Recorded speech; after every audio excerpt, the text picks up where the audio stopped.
Call the meeting to order. Please call roll. First is here. Horton. Here. Myers. Here. Watson. Here. Washington. Here. Williams. Here. All right. Ordinance. Ordinance adding sections to chapter 74, traffic vehicles of the village code for the village of Sauk Village, Cliftonville counties. Trustee Morton, Mr. Fortune, you have someone here to present tonight, right? You want to give me the introductions? Yes, thank you, Mayor and Village Board. I have somebody here today. His name is Bryce Baker. He is a truck enforcement officer in the village of Palatine. He is also the Illinois Truck Enforcement Association. He's the president of the organization. I've been in contact with him for quite some time, talking about the permit program, how we can bring this to the municipality. Nobody's going to get it anymore. And he's been very helpful, so I brought him for you today.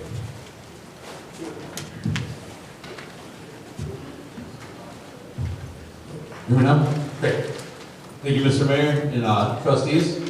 Again, my name is Bryce Baker. I'm a police officer in the village of Palatine. Just take you through a quick little introduction of myself. I've been a police officer in Palatine for 19 years, and for the last 11 years, I've been assigned to truck enforcement full-time. I'm also currently serving as the executive director of the Illinois Truck Enforcement Association. We're an association of over 500 members, 400 of which are police officers from about 150 different municipalities and state police officers from around Illinois. We also represent about 110 trucking companies, several law firms, and all the state regulatory officials that oversee trucking in the state. A little bit about me.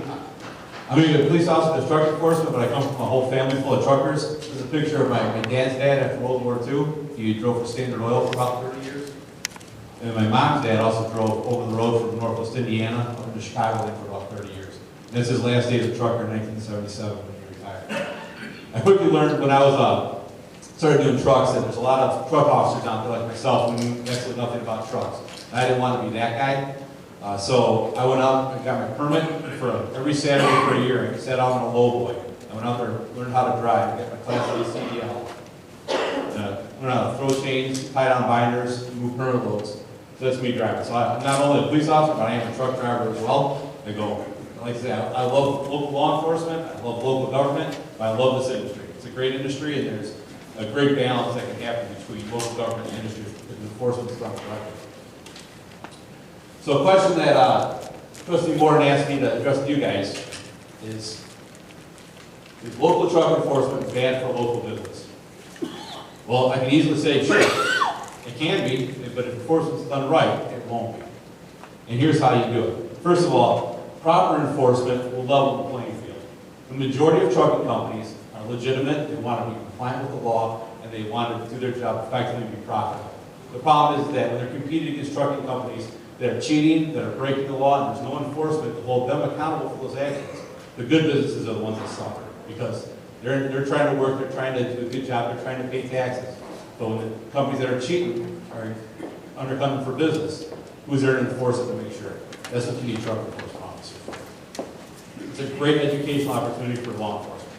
One of the greatest joys for me as a police officer in my county is I get to go out and I get to teach. I get to teach trucking companies and truck drivers how to be compliant with the law. I go on there's community policing philosophy. I get to go into all of our local businesses, and I get to talk to them about the law, help them with their routing issues, help them with load security, whatever I can do to help them be compliant with the law so that they can be profitable. There's a fantastic working relationship between myself, some of the other truck officers I work with in Palatine, and also our trucking community. They all know my name, they all got my personal cell phone number. We talk all the time, so I can help them be compliant. Compliance, when it's done right, will protect the public. I go, 98% of all truck crashes in the United States that result in fatalities or injuries are the fault of car drivers, not truck drivers. When a truck does crash in, it's the truck driver's fault. We hear it all over the news. The trucker fell asleep at the wheel. But the reality is most truck crashes involving cars is the fault of the car driver.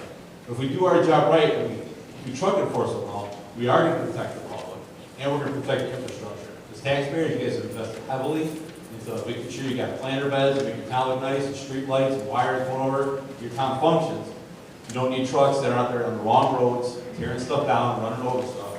It's not good truck driving, it's not good for your community, it costs you guys a lot of money. We'll talk about permitting towards the end a little bit. But permitting was makes the illegal legal. And I'll explain that here in a little bit. But yes, truck enforcement can be very bad for local business, but can also be very good if it's done appropriately. A little bit about the Illinois Truck Enforcement Association. If Sauk Village chooses to get involved in truck enforcement more, what we do as an association is that we train police officers.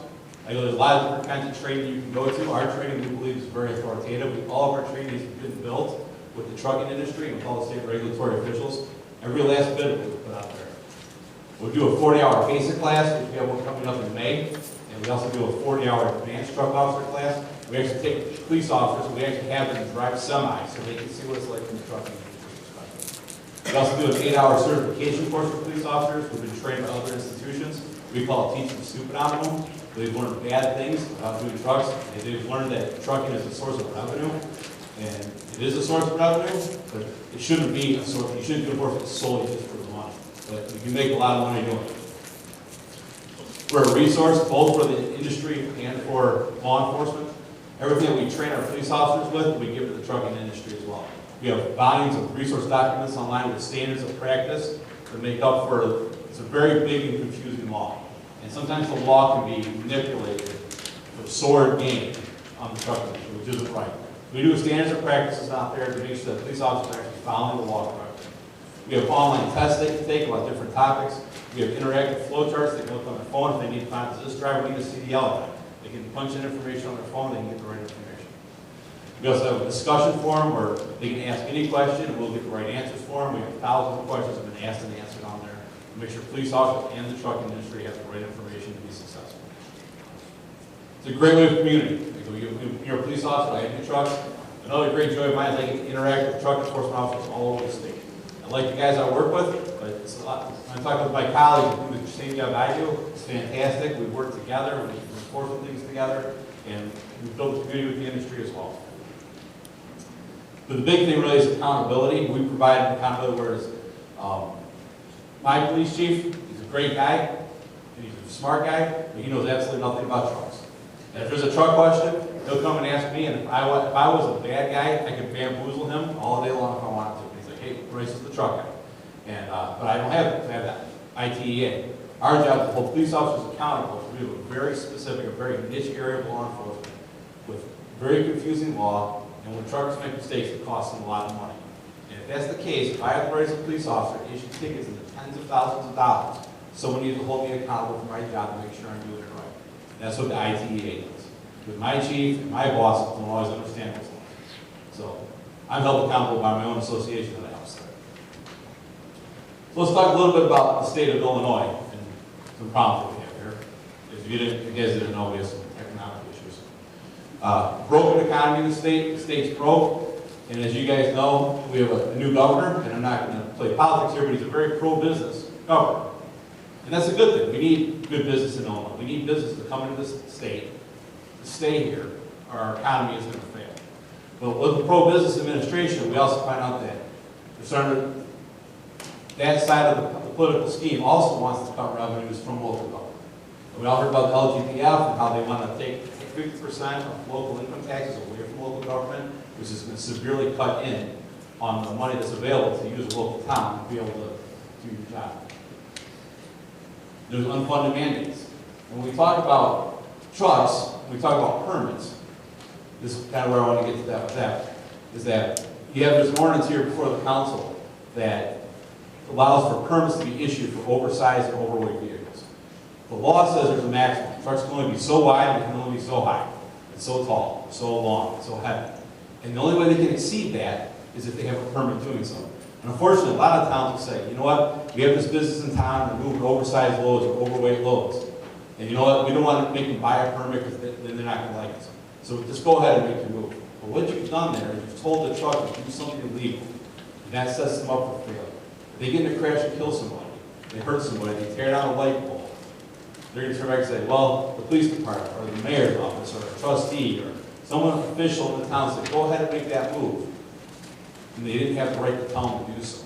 What a permit does is it allows you to be legal after because technically you were illegal. But the state doesn't give you a way to fund it. They don't give you a way to, you can't dedicate people to that full time just to do permits.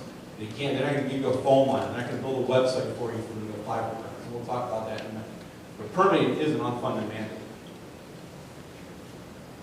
Let's talk about the Illinois Department of Transportation. They have a permit office which issues all the permits for oversized overweight vehicles on all state highways, which would be like 394, which comes through your town, and I'm not sure which other ones state highways through here, but in 2014, they issued over 260,000 oversized overweight permits.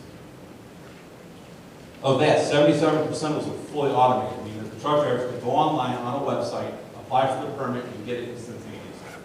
That's a big deal. That's a huge piece of software. It costs over $3 million to build. I don't think you guys have $3 million to build software for Sauk Village. By July of this year, they're going to have over 99% of the permits will be automated, which means less than 900 permits will have to be actually approved by a human being. By the end of the year, less than 100 will. So truck drivers who move oversized overweight permit loads are going to the state to get their permits, and it's almost fully automated for them. They get their permits instantaneously, they can pay for them, get them approved, and they can go out and make lawful moves. The problem is that when they get to a local town, they come into Sauk Village, they come into Palatine, it's called the final mile, and now they need a permit to get into those streets.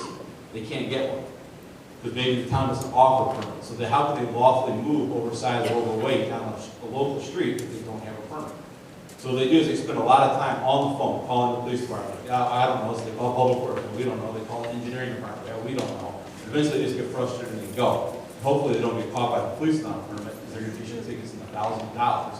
Hopefully they don't get the crash, which costs them a lot of money.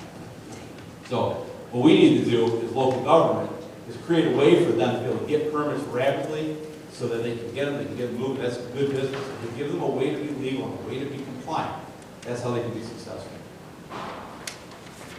So if you look at what we can see on the screen there, an oversized overweight permit load. Typical thing is a typical 6-axle truck with an oversized load on it. We see these all the time. The industry expects a rapid response when they apply for a permit. That's what they want. That's what they get from the state of Illinois. They have a great system. Actually, Illinois' IDOT's permit system is heralded as one of the best in the country, which is somewhat shocking sometimes for Illinois, but it is. But that's what the industry has come to expect. They want a fast permit, they want it accurate, they want to be paid for it quickly. But local government, we don't have that dedicated manpower. It's hard for them, as a local town, to say, I'm going to take one person off their normal duties of the village, a police officer, a public works employee, an engineer, and say, you know what, your job is only to do permits. Because there's not enough of those going around, there's not enough work to do. So how do you dedicate somebody to do it? They want an online solution. Like I said, I paid over $3 million for that system they have. But integrated systems are expensive. Local towns don't have the revenues to be able to pay for a system like that to get those truckers to get permits. They expect reasonable pricing. Unfortunately, there are some towns out there that are somewhat unscrupulous with the permit fees. They're charging $700-800 for a permit to go a quarter block down the road, which is ridiculous. So they want something that's reasonable. They don't mind paying for the permit, but they want a reasonable price. That's not a constraint on us as local government. We can be reasonable in our pricing. The draft ordinance you guys have is definitely reasonable. I've looked at permit ordinances from dozens of municipalities, and what you guys have here is right in the middle. They want to be able to pay with their credit card. Right? That system alone is very expensive. It's cost prohibitive to have a credit card system online. Local towns have eaten the fees. How can they pay for a credit card that doesn't cost you guys money? So we developed a system called Oxcart Permit Systems. And what this is, it's a cost-effective solution. It's free for local government to use. It's free to set up. It's free for any future features that are coming. It costs absolutely nothing to the village of Sauk Village if you were to use it. It's all custom-made for your ordinances, your fees, your rules, your branding. It's convenient in that it's fully internet accessible. The truck driver can apply for a permit online. It's a free account with the company. He applies for it online. It sends an email directly to whoever the permit representative is from the municipality. As long as they have the internet, they can approve a permit from Europe if they were on their phone, on a tablet, desktop, laptop, computer. There's no software that has to be installed on village computers, which is very challenging for IT departments. And there's no invoicing. Because Oxcart will process all credit card payments and they take those fees. So the truckers can go online, apply for a permit, instantaneously get approval quickly from the local town, get their permit back, pay for the credit card, and quick as 2 emails or answers. It's cooperative. There's no limit to user access. Multiple police officers can use it, have sign-ons to it. Other village officials can be there. It creates a one-stop shop. So every municipality or county that's using the Oxford permit system, a truck driver can log in one time and select multiple towns and get permits from all those towns, which makes it very easy for them. We just talk about over 300 municipalities in the Chicagoland area.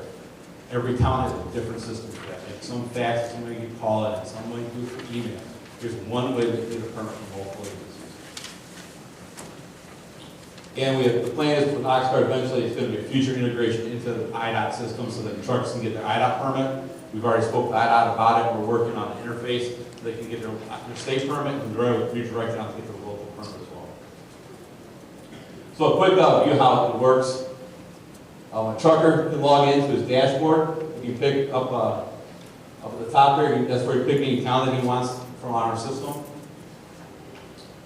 After that, he fills out an application. The application is built to the specifications of that town. They can select routing using Google Maps, starting and ending points. It gives them turn-by-turn directions. And once they're satisfied with the points that they pick, they hit submit. It sends an email to the local town. Who then goes to their dashboard. They'll get an email. They can click in through that to approve or deny that permit. Here on the field, they can change anything. They can change fees, they can change weights, they can change routing, they can change sizes to make it work for it however that they want to see. That way, that's important. It's important for a local official to look at that permit. Truck drivers might want to go one way, but a local police officer or someone in the village hall may look and say, you know what, I know we got school bus that day. There's a school there in the morning, the buses are going to be unloading, we don't want a wide load going through there at that time. Or we know that public works on the cutting the street to do a water main repair. We don't want trucks going down that road. So local officials have the ability to approve that permit so that a disaster doesn't happen. They can add other jurisdiction routes, they can deny it, and they can put any other conditions they want on that permit. Once it's approved, it goes back to truck drivers, pay with his credit card online, we process that for them, and right away they get their permit. And it's all branded with the branding of the town, all the information about that town, which is required by the Motor Vehicle Code. You need disclaimers, all the permit information, routing, provisions that go with that permit. So that's the basis of how Oxcart works. For all you guys at council, I'm willing to take any questions that you might have about enforcement or permitting or anything I can answer for you. See if the program becomes successful. Any questions? What's that? Well, I'm sure the police officers want to drive the trucks. But, and like I drive trucks, but no, the police officers won't drive the trucks. Truck drivers will drive them, but what we're doing is giving them a permit so they can lawfully move through your town. What we're saying. Oh.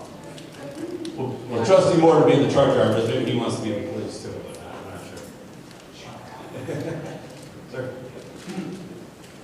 You had a part up there where it was talking about they pay for a permit, and I see you have a schedule for one trips or annual trips quarterly. When they come into a town and they have an annual permit, do they have to like email that permit ahead of time? So that, like you were saying, if there's a water main break or something, you don't want to go, that could be changed at any time. Sure. So Different towns do it differently. In Palatine, we do annual permits. If we give an annual permit out, we tell them they can move on any village street. They have a map as long as the map has restrictions on it. Like there's certainly downtown streets we don't want them going through.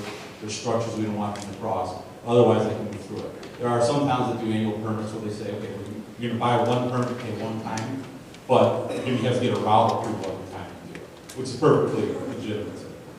So it can be done either way. but they wouldn't be charged every time. Correct. Yeah, if you buy the annual permit, they pay one time. Make multiple moves, they have to get a route approval, which would be free. Okay. A truck driver gets a permit from the state, it comes through, and he loads his regular slots of their block, and it's off road, construction. He gets over, he stays on, for any reason at all, he gets off of that main route and on our street. That's when this program picks up. Correct. So the state, IDOT can only issue permits for state highways. They can't issue permits for any local roads. They can't issue permits for tollway. They can't issue permits for city streets, county streets, township roads.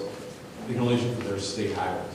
So if an oversized overweight load were to come off the state highway like 394 and turn onto a local street that's owned by the village's Sauk Village, you guys didn't have to issue the permit for that road. if they don't have a permit while they're on that road, and they're overweight or oversized, they're knocked back down to legal size and weight, and they're fined accordingly. All right. Parking lots, even though we don't own the parking lot, there's some large tractor trailers been staying overnight in our lot over there. Now, is that where this program come in effect here, helping our local guys to do that? Yeah, the ox cart system is only for specifically for oversized or vehicles that are traveling on the highways. It's got to be moving on. It's got to be on the highway. It's not for being in the parking lot. You get use that zoning regulations and govern how that's. And it's got to be on our road. Right. Yes, I have several questions. First question, accessibility. I was reading that you would need for the village to designate a representative to issue the permit, correct? Correct. What happens after 5 o'clock when that particular person is gone and the person and the truck comes through? How do we go about issuing the permit? That would be an internal issue you guys would have to solve for yourself. Like, in my town, I issue the permits for Palatine. I'm very fortunate, I have a great assignment where I work Monday to Friday, and if I get a permit, it comes in on my phone at 7 o'clock at night, I'll approve it. But obviously, I can't expect every town to sit there and do that. It's kind of up to the local official. But there's nothing wrong with saying that permits are only going to be approved during business hours. There's many towns that do it. That's to say between 8 and 4, 8 and 5. But if someone's coming through doing, they come in at 5 o'clock in the evening, I mean, they get there late or whatever, how do we go about, issuing? Well, first they'd have to apply for it, so you wouldn't even know that once they apply for the permit on time. But you can say application hours are during business hours that are approved during business hours. Anytime after that, if they don't have a permit and enforcement catches them, then they don't have a permit. That's back on the truck driver. Make sure he has his permits before he makes the move. Okay. The cost of the training that you're talking about for the police officers, what would that cost? Our 40-hour basic class that we do is $295. That also includes a membership in the Illinois Truck Enforcement Association for the first year. And then it also includes portable scale certification, which is usually about a $100 class also. So it's all included in that weekly training. Now, with your ox cart system, I'm sure there's a setup cost so we can't be online. What is the cost of that? There is no cost. So the application and the app and everything is free to the municipality? You guys will, your village will never pay a single dime to ox cart permit system. It's completely, how we make our money is that we do it on the back end when we process credit card payment. We charge a fee to the truck drivers pay. Now, you did mention at the beginning that you are a certified officer that who does Palatine have? Do they have a dedicated officer that goes out to make sure that those permits are? That's me. Okay, so we would have to have the same thing, correct?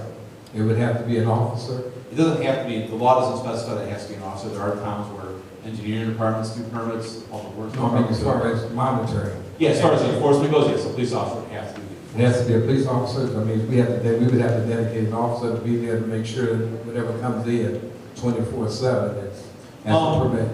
Yeah, so, like in my town, we're a town, we have 110 police officers for 80,000 people. Excuse me, how many? 110 police officers for 80,000. So ours are a little bit bigger, so I'm detached, full-time, that's my job. Obviously, in a village this size, you don't have that many officers. It's 80,000 residents. Yeah. Right. So I'm just explaining, like, so a town that's our size, it's wholly appropriate to say, they can afford and dedicate a person like me full-time.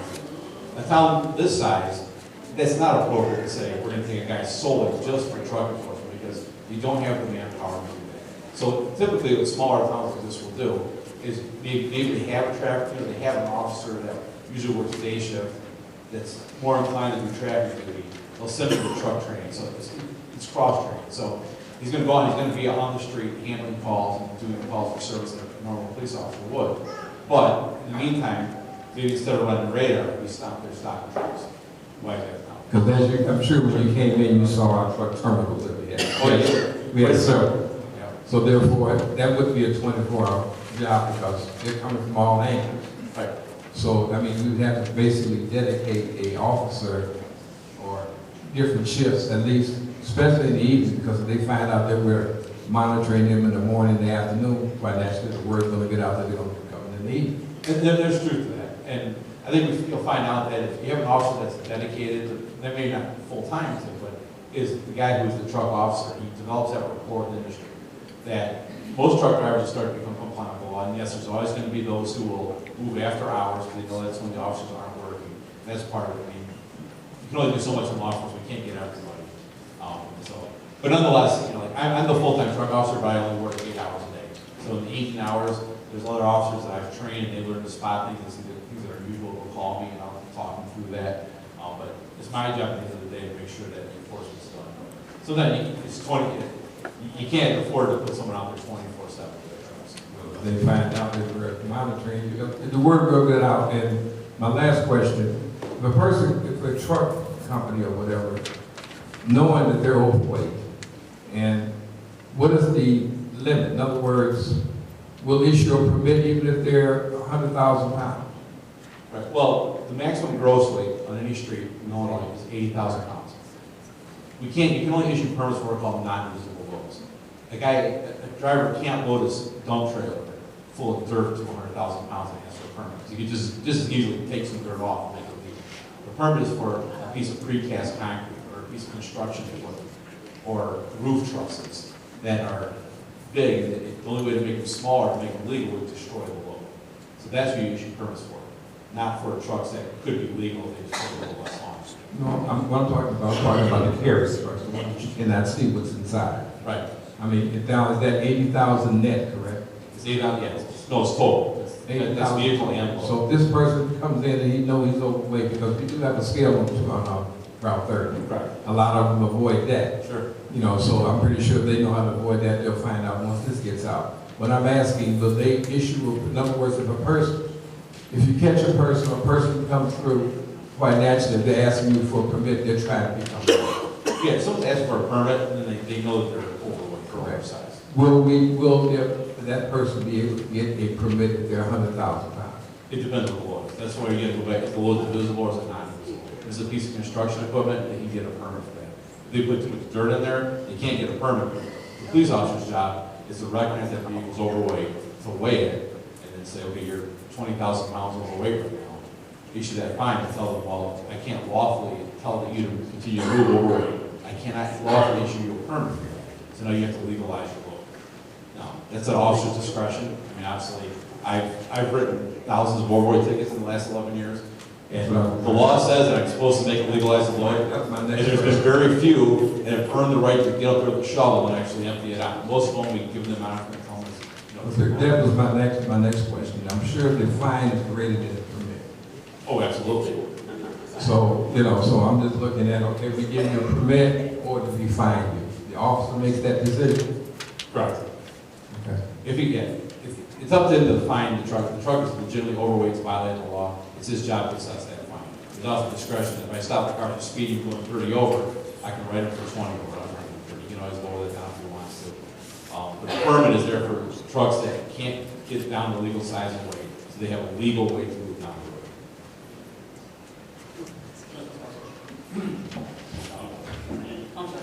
That's all right. They want to go first. Court provided, once a citation is issued, does it go to a county, state, or our local court? We'd have to go to the circuit court. Do where, sir? Sorry, to the circuit court.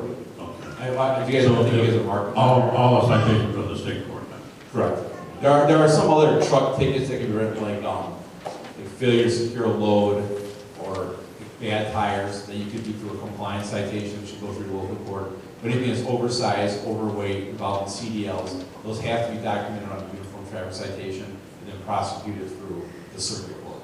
You can either prosecute, it has to be in the circuit court as the venue. You can prosecute under your ordinance, the local prosecutor, or you have a state's attorney prosecute. But it has to go to the circuit court. You can't bring it back here and adjudicate it through administrative adjudication.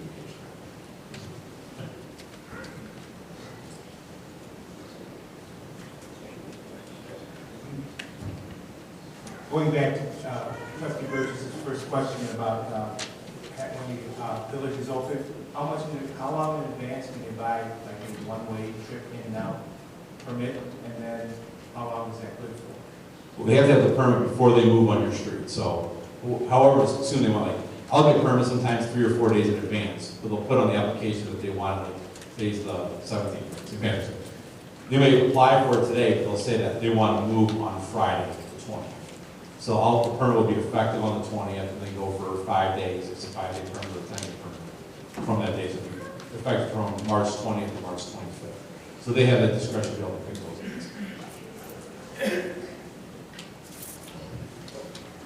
I don't want to take any fire away from you, but you know, being a driver, our company usually will know way in advance that if we're moving a front-end loader or a piece of precast or whatever the case may be, we go ahead and contact the state, we get our state permit, and then our planner and dispatcher basically, before even the move even goes out, they find out from point A to point B where they have to go. So this is not something willy-nilly just off the cuff. The guy's like, oh, I'm going on the street. Oh, I better go to Sauk Village. No, this is something that they plan way in advance when they're moving any type of oversized loads.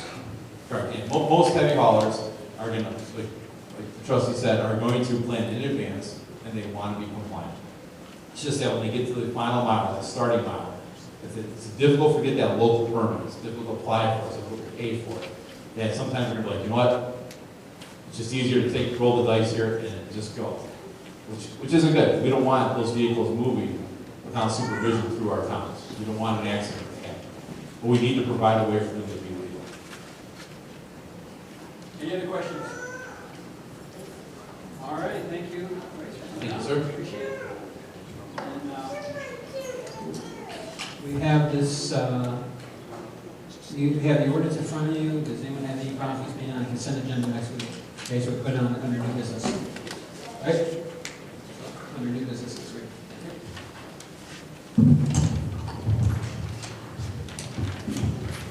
All right. Move to item number 3, village stop supply. Kevin.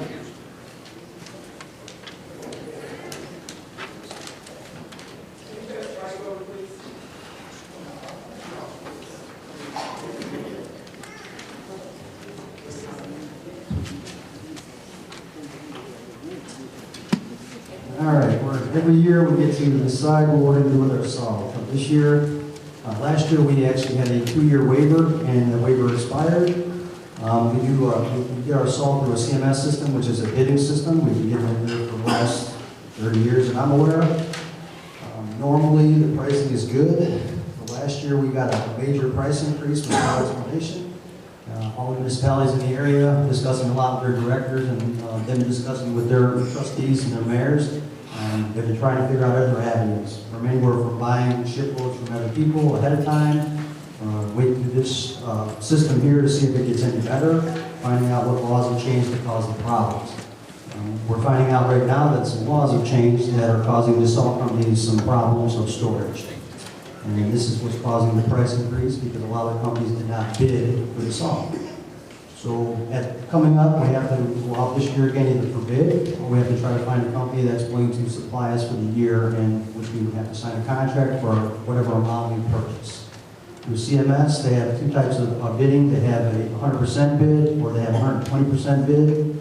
And when you have 120% or the 100 bid, you can purchase 80%. And if you're okay for the season, you're good under your contract. You don't have to buy the other 100% or 120. That's the only good thing I would say over going out to a private company, whereas what you wish to have, you have to purchase within whatever time you give you whatever penalties you may give. CMS does have a penalty system if you don't take our salt by a certain time, but it's usually before the next season starts. So we have all summer to figure out how to pick it up or store it if we need to. They do charge a percentage. It's pennies per ton, but it's still going to happen if we didn't get a lot. So what I'm here for today is, so far this year, our salt prices, I've got a little bit of a history of pricing here. I'll give you a rough idea. We paid anywhere from 2007 and 8, $37.28 a ton, which in 2008 and 9, we had a really bad cold streak year, so we couldn't get salt up the river, so we paid $104 a ton, and we actually had to buy salt, cinder, and miscellaneous to keep the roads safe for residents. 2009 and 10, it went down to $71.74. 10 and 11 went to $57.91. We kept the contract for 2 years. We got the extension contract. The last 2 years, we've got a $49.07 prior to this year, which we got to extend the contract. We were out of it this year. We went out to bid. and it came in at $134.21. So that's what we've been paying this year. This year, currently, with the season, we've been doing pretty good, so we won't have to buy 100% of our salt, but normally we might spend $38,000. This year, we'll probably spend around $64,000. And we have about 60 ton left to purchase. So at this point, we have to purchase the 60. I don't have to buy the other 20, so we're okay. Otherwise, it'd be sort of like $80,000. I'm hoping if we go out through the bidding process, that the process is going to come back down because this is brand new to everybody. Everybody's pretty upset about it. There's going to be a lot of discussion. Even with CMS, they went into a secondary bidding cycle to see if the prices would come down, and they actually went up last year. So this year, we're hoping through a couple other salt companies, they've already told us that they're already getting locked in buying their salt early, which they're high priced already. They're right around the same price we're paying this year. I would, at this point, because of some of the heartaches of some of these companies, I'd rather roll the dice with CMS, and I believe we're going to get a lower rate. I couldn't say the maximum of what it's going to be, but it's going to be definitely lower than what we're currently paying. So I just need permission to have a signature on this and send this off unless somebody has another direction or thought. Any questions? You say right now, current price is what? $134.21. That's what you look at. That's what you look at to go out and purchase, or you go, I'm sorry, you saying you want to wait until it might go down? Well, this is a one-year contract. We did get an extension, if we wish to sign an extension, which I think we can do better. I think CMS is going to go down in price if that jump dramatically from the last price. When do you need to know? To get this in the bidding system, we have to have this signed and faxed off to them by 5 p.m. on March 27th. Basically, you're asking now if you know where to get involved in the bidding instead of going out and purchasing. Yes. Trustee? Kevin, we can still use other sources other than just the actual salt. I know I've heard beet juice has been used before in sprayers and stuff like that. Is that something that our municipality is equipped to do? No, we don't have any kind of sprayers, and beet juice is an additive to the salt. It actually takes the salt to a higher level longer in the beginning. It's supposed to help melt, but then you're adding to the cost of the equipment, the sprayers, and then the actual material, which there's a limit on that. Okay, so when the two are mixed, does it, it brings up the, does it stay on the street longer? I mean, does the added cost outweigh it in the long term as the salt's actually on the street? I mean, will it stay hotter? Will it stay there longer? Or does it break down the additives in the salt pellet itself and dissolve it quicker? So far from what we've learned from a couple of meetings we've had with public works directors, it's better for higher road travel, the roads that are higher usage, because it works faster to remove all the snow and ice. Whereas if you put it down on our side streets and the traffic was on it and we're coming back to plow it, you're removing a lot more faster. So the cost, I'd say, would end up being more costly in the long run. If we have the ability to have the sprayers and have to buy all the equipment and you're using it as an additive, then you would definitely melt faster, definitely, and your salt would stay a little longer on the road because it's not breaking the salt down as fast. It's using the Now, I know in different states they use sometimes like a sand or almost like ash. They've used, and I know in southern states they use ash and stuff like that. And I know that's kind of messy. And it's probably putting sand down would probably clog up the sewers and stuff like that as well. What is your opinion on that? most of those materials are for grip only. They're not for removal of the snow. Illinois, you can definitely go across the border and see the difference between that. They don't use salt. This snow and the ice is a lot longer. They tend to have more issues with the traffic on there, especially in the wet snow. It tends to make like a pothole snow on the ground once it's been traveled over. Oh, yeah. So if you don't have the salt to cut it, Of course. then you have a problem. The roads tend to be more completely snow-packed longer, where salt doesn't wear off fast. Any other questions? All right, anyone have any problems with being on the consent agenda next week? So you're not being on the consent? I need a contract to sign. So we'll have a contract on the consent agenda for next week. Here. All right, we're going to move forward. Let's create the position of village administrator. We should have the ordinance in front of them. We've gone for like the last about 3 years without a village manager, before they were called chief of staffs. So especially the last 2 years, we've been, fairly well. But, we're looking at this year's budget. I know the trustee has been wanting to get one place done, for some time, but it was never part of the budget. So here we are, we're looking at this year's budget, looking on, coming to the board and asking to bring an administrator back on. As we look into this year's budget, we know there's going to be some tough things that we're going to have to do. We're definitely going into everything and making a position for this administrator, someone that can be working at the village. As you see, it's pretty much like a village manager position, but they'll be here, going out looking for grants, overseeing the department heads, just like the village manager used to. Gives us someone here full-time. I think that the front office, the ladies in the front office have been working, extra hard lately, taking complaints from residents, dealing with residents when it comes to water bills, things like that, things that, where we had a village manager in place before. They handle those issues. Trying to get someone back into that position. I know Mohan has been putting on multiple hats, working. Again, I think everyone has picked up more responsibility. As you can see by this, we're trying to get some structure back in here on the administration side, and again, helping to, we'll talk about moving the village forward to some other steps, making sure that we've got someone representing the village throughout the day, attending, the important meetings when it comes to, through the mayors and managers, when it comes to the state of Illinois, comes to contacting our state representatives. Again, currently right now, I take all my vacation time from work to do that, and I don't have a problem with that, but I only have so much vacation time a year. So this allows us to get someone in this position. When someone calls, there's someone that can answer the phone and talk. Right now, we get a call, it goes to my voicemail. I come back to Village Hall, usually get in here around 5:30, and I'm returning calls and I'm leaving voicemails for them. Again, it's, I think the most important thing, especially knowing that we have a new governor, we know what's going on down in Springfield, having someone that's representing us and getting out there and going after those grants and, again, the day-to-day operations. It's the way the village was set up. And we haven't had a village manager in that position for a few years now. Now it's getting back in the way it was set up. So, any questions? Mr. Myers? Go ahead. One, we got people still laid off. And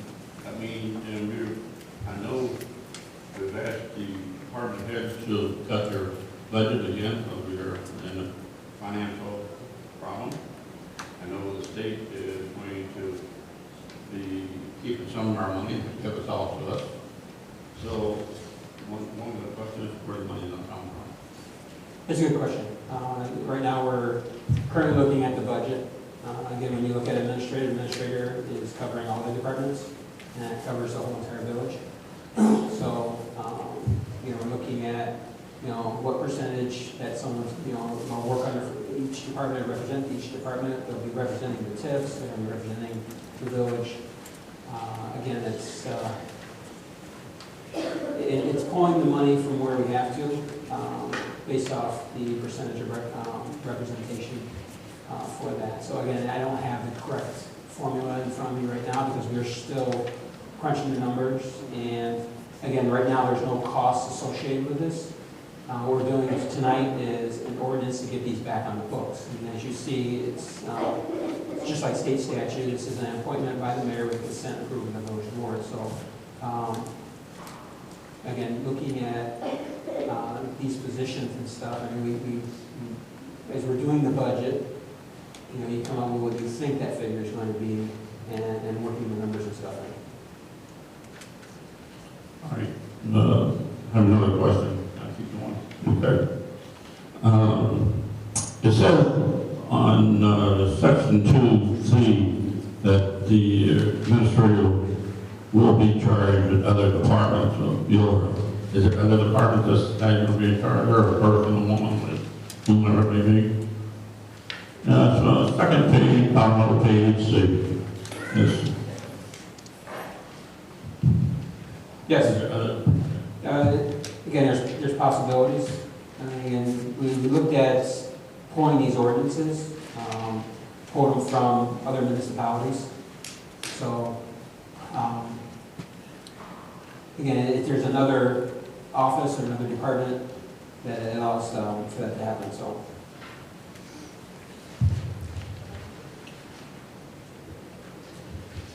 Do we have any idea of the figure you're looking at? Not tonight. So the important thing is first get the ordinance on books and then come back to the village board. Okay. I have a question. We have a proposal here, but we don't have a figure of what we're going to present this person. But what you have is, you don't have a person, you have an ordinance.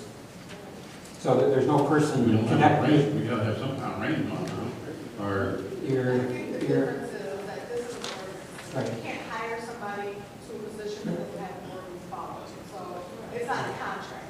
Right. The contract would have the actual amount. This is just the creation of an ordinance so a person can fill the position. so we will be putting him under a contract then, when we do that. when someone's presented, it could be a contract. Ordinance says contract. Right. So we will do. Yeah, this is just an ordinance, making the position. So when we find a person for this position, it'll be presented to you from the mayor with the consent approval of the village board. That person or individual would come in with a contract, which the ordinance states. I think on this one, they can work the first year, but anything after that they have to extend, it has to be extended by contract. So again, when it comes to hiring someone, it's going to be with the consent approval of the village board. Of course, we have to approve the salary. There's no salary based on this ordinance. Christine? We have a list of job duties, specifically and then qualifications. I know that we have, but that's just part of the ordinance. Like, we have an actual physical, I know that there are list of responsibilities for the village manager, and there's also a list of qualifications for the village manager. I know that that's why the former chief of staff was called the chief of staff, because he is the qualification of the village manager. I think we can probably put some job descriptions together. Right now, you don't have a job description in your ordinance. And your ordinance tells what the duties are going to I'm be. asking, is there something that the board going to get before this position starts? I'm sure something we can look at. Trustee Washington. Thank you, Mr. Mayor. First of all, I want to say I'm very happy tonight to see that this is going to be put into an ordinance. I think it's going to be very advantageous for the village and the residents for us to have somebody in this position. I know that you've been doing a lot, and the trustees have been working with you in the absence of having a village manager or an administrator. And I am just very excited to know that the village is moving forward in this area. I do understand that tonight all we're doing is talking about making an ordinance. All of these other things are going to come after the fact to just get it back to be an ordinance to have a village administrator or a village manager. We're not talking about necessarily all of the things that's going to go along with it, who is going to be, how much they're going to get paid, what the contract's going to be. We're just trying to make it an ordinance to put it back on the books. And I think that is a very essential first step, moving in the right direction to get a village manager or a village administration that we so desperately need. And I am very, very happy tonight to hear this dialogue. And again, just so everyone knows, there's not an individual tied to this ordinance. This is just an ordinance getting it back on the books so that again, we can move forward again.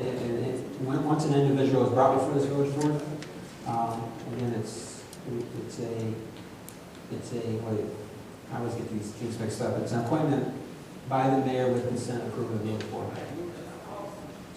Trustee Bridges. Yes, Mayor, I just wanted to go over a couple of things. And first of all, I did appreciate Trustee Williams asking about the qualifications. Before you put an ordinance together, wouldn't you want to know what the qualifications are before you even make that position a reality? The reason why we got rid of the last village manager is because we didn't have the money. That was the reason why we as a board, and you were on the board then, abolished that position.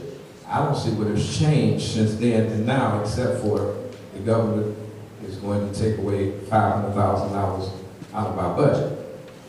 Now, where this money is going to come from, I don't know. The department's already strapped. We're already telling them we can't pay their bills. We're having problems, and now, as you stated, we're getting ready to start a new budget. And I'm sure whoever this person may be is going to is going to ask for at least $50 to $60 or maybe more $1,000 a year. That right now, I don't know where it's going to come from. But I too want to see, even if this ordinance is even drafted, I want to see the qualifications that this person must have. We went through this with Bernetta Hill Corley, as you stated, and there was no qualifications, and you saw what happened with that. So then we went back to village manager, and then the qualifications are spelled out, and so we had to find someone that met those qualifications. Now we're going back to what we had before, creating a position with no qualifications, and the duties there. So in other words, these duties that you're asking this person to do, some of those duties you have to know what you're doing. And not to have the qualifications spelled out in this particular person, I have a problem with that.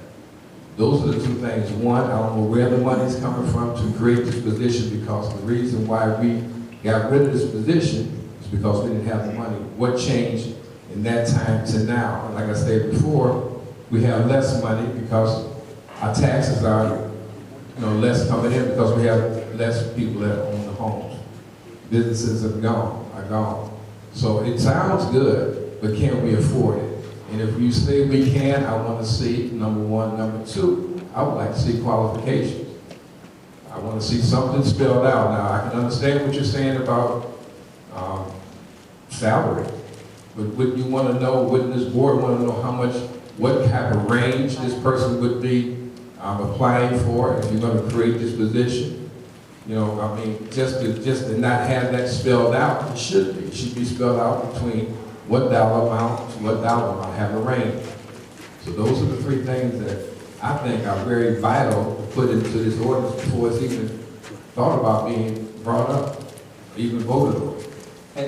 I think you bring up some fairly good points, but again, when you're looking at putting a position back on the records or on the books, there is no range. I mean, I'm looking at a fire chief who has a job description or a ordinance on the books that doesn't say he makes a certain amount. Looking at a police chief who there's an ordinance on the books for a police chief that doesn't have a range on what they're going to make. I mean, I can go right down the line. We got our department head sitting on the front row. So that is part of the contracts. That's part of the negotiations when you're bringing someone in. Again, all we're doing is, all I have this before you tonight is because it's an ordinance to get it back on the books. Before anyone can be hired, it's by the consent and approval of the village board. And what you're looking at is to be able to look at this next year's budget. And again, the reason I'm asking for it is to be put back on the books, so when we look at this next year's budget, we can start planning accordingly. Without an ordinance on the books, there's no planning. And that's why it's important. Now, when it comes to qualifications, I think it's something that we sit down and we look at. And I got no problems with job descriptions and qualifications. I mean, I work on the corporate world. That's what you have. But to get it on an ordinance passed first, you have to have a position available to be able to do that. So, again, it spells out, some of the things that the administrator would do. Again, getting someone here throughout the day is important. Again, as we continue to move this village forward. I just wanted to say, you said it correctly at the beginning. The police chief, the fire chief, we know what qualifications they have. We know this person will be interacting with these people. they'll be interacting with the department heads. Would you want someone to have some type of qualification? I mean, this is not on-the-job training. It sounds like it is. The way it's written is on-the-job training. There is no qualifications. You didn't even put education. There's nothing in here that states that this person must have anything. It tells you what the duties are of this person. I can understand that. But I have a problem even putting it back on the books this way without qualification. Now, you're talking about money. Okay, if the board wants to vote on that part with no money involved in it, I have a problem. But I do have a problem with putting a blanket ordinance on the books that you can actually go out and get anybody without any, because there's nothing spelled out here stating what qualifications they must have. And number two, your money. I keep going back to the issue of money. I'm sure this person doing this job is not going to do it for $25,000 a year. And they're dealing with the department heads. And they're reporting back to you and the board. So those are the two things that I'm looking to see, and I don't see them on here, so I cannot understand why we can even go any further without putting something on there so we can at least identify what this person's qualifications are. All right, thank you. Trustee Washington? Thank you, Mr. Mayor. I just want to say, with all of these programs that we've been talking about, and also the cost-saving initiatives like Trustee Myers has this debt recovery program, where he talked about all of these programs where they could possibly go out and get money for people that owe Sauk Village hundreds and thousands of dollars. At one point, we was talking about just having somebody who would come in and be the administrator part-time. It doesn't say creating a position for a village manager. It says a village administrator. Now, we're hiring a village manager. I would assume that this is somebody you're looking for with a bachelor's degree in business administration that knows how to do all of those things that a business manager is supposed to do. A village administrator can be somebody with a business, with an education in business, or it could be a person with years of experience. It could be whatever you critique the job description to be. So we was trying to get somebody to just even come in to help with the day-to-day operations, because the village clerk and Mohan and the ladies up front and everybody is so overwhelmed. We was looking to even go get an intern. So now while all of this emphasis is being put on what all the person have to have and what all they need, it depends on what we can afford and what we're hiring at this time. If this was going to be somebody that's doing an internship, or somebody that's coming from like South Suburban Mayors Management had suggested to us, there are a lot of village managers that are retired. They can only work 120 hours, 120 days a year. They would have just come back someplace and work just to stay sharp, and they would charge you a lot of money. We haven't even said what exactly it's going to be, whether it's going to be a village manager or a village administrator. But I would definitely want it to be put back on the books, because we can't be talking about something all the way down the road. It's not even on the books for us to discuss that part of it yet. And I know that we need somebody to help with the operations of the village and to run this village and all the things that happen.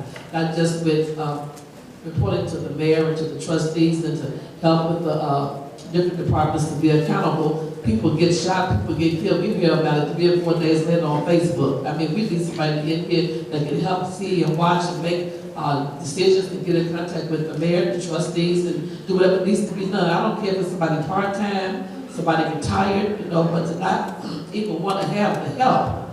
The criteria is important, but it depends on what we're actually hiring somebody to do. Are we looking for a business manager with 20 years of experience to be able to pay all these $200,000 salaries for? Or is this a village administrator? I'm an administrator on my job. I've been there 26 years for the Board of Ed. So it just depends on what we're looking for. And I think that in my own personal one vote and opinion, I am glad, again, to reiterate, I'm glad to see that we're moving forward, because we need some assistance for the operations of the village. I don't know if all that has to go in the ordinance first, like the mayor said, it's going to be about the police chief in the ordinance, or about the fire chief, what their salary is going to be, and all their total job descriptions. So we're just having dialogue tonight, trying to talk about it.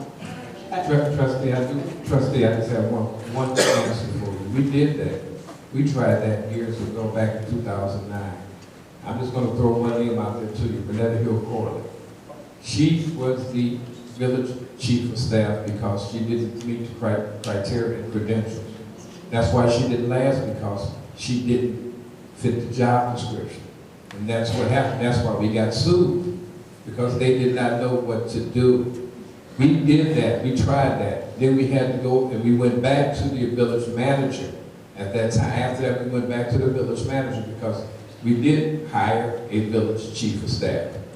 So, I mean, you get what you pay for. And that cost us some money because of that particular position cost the village money.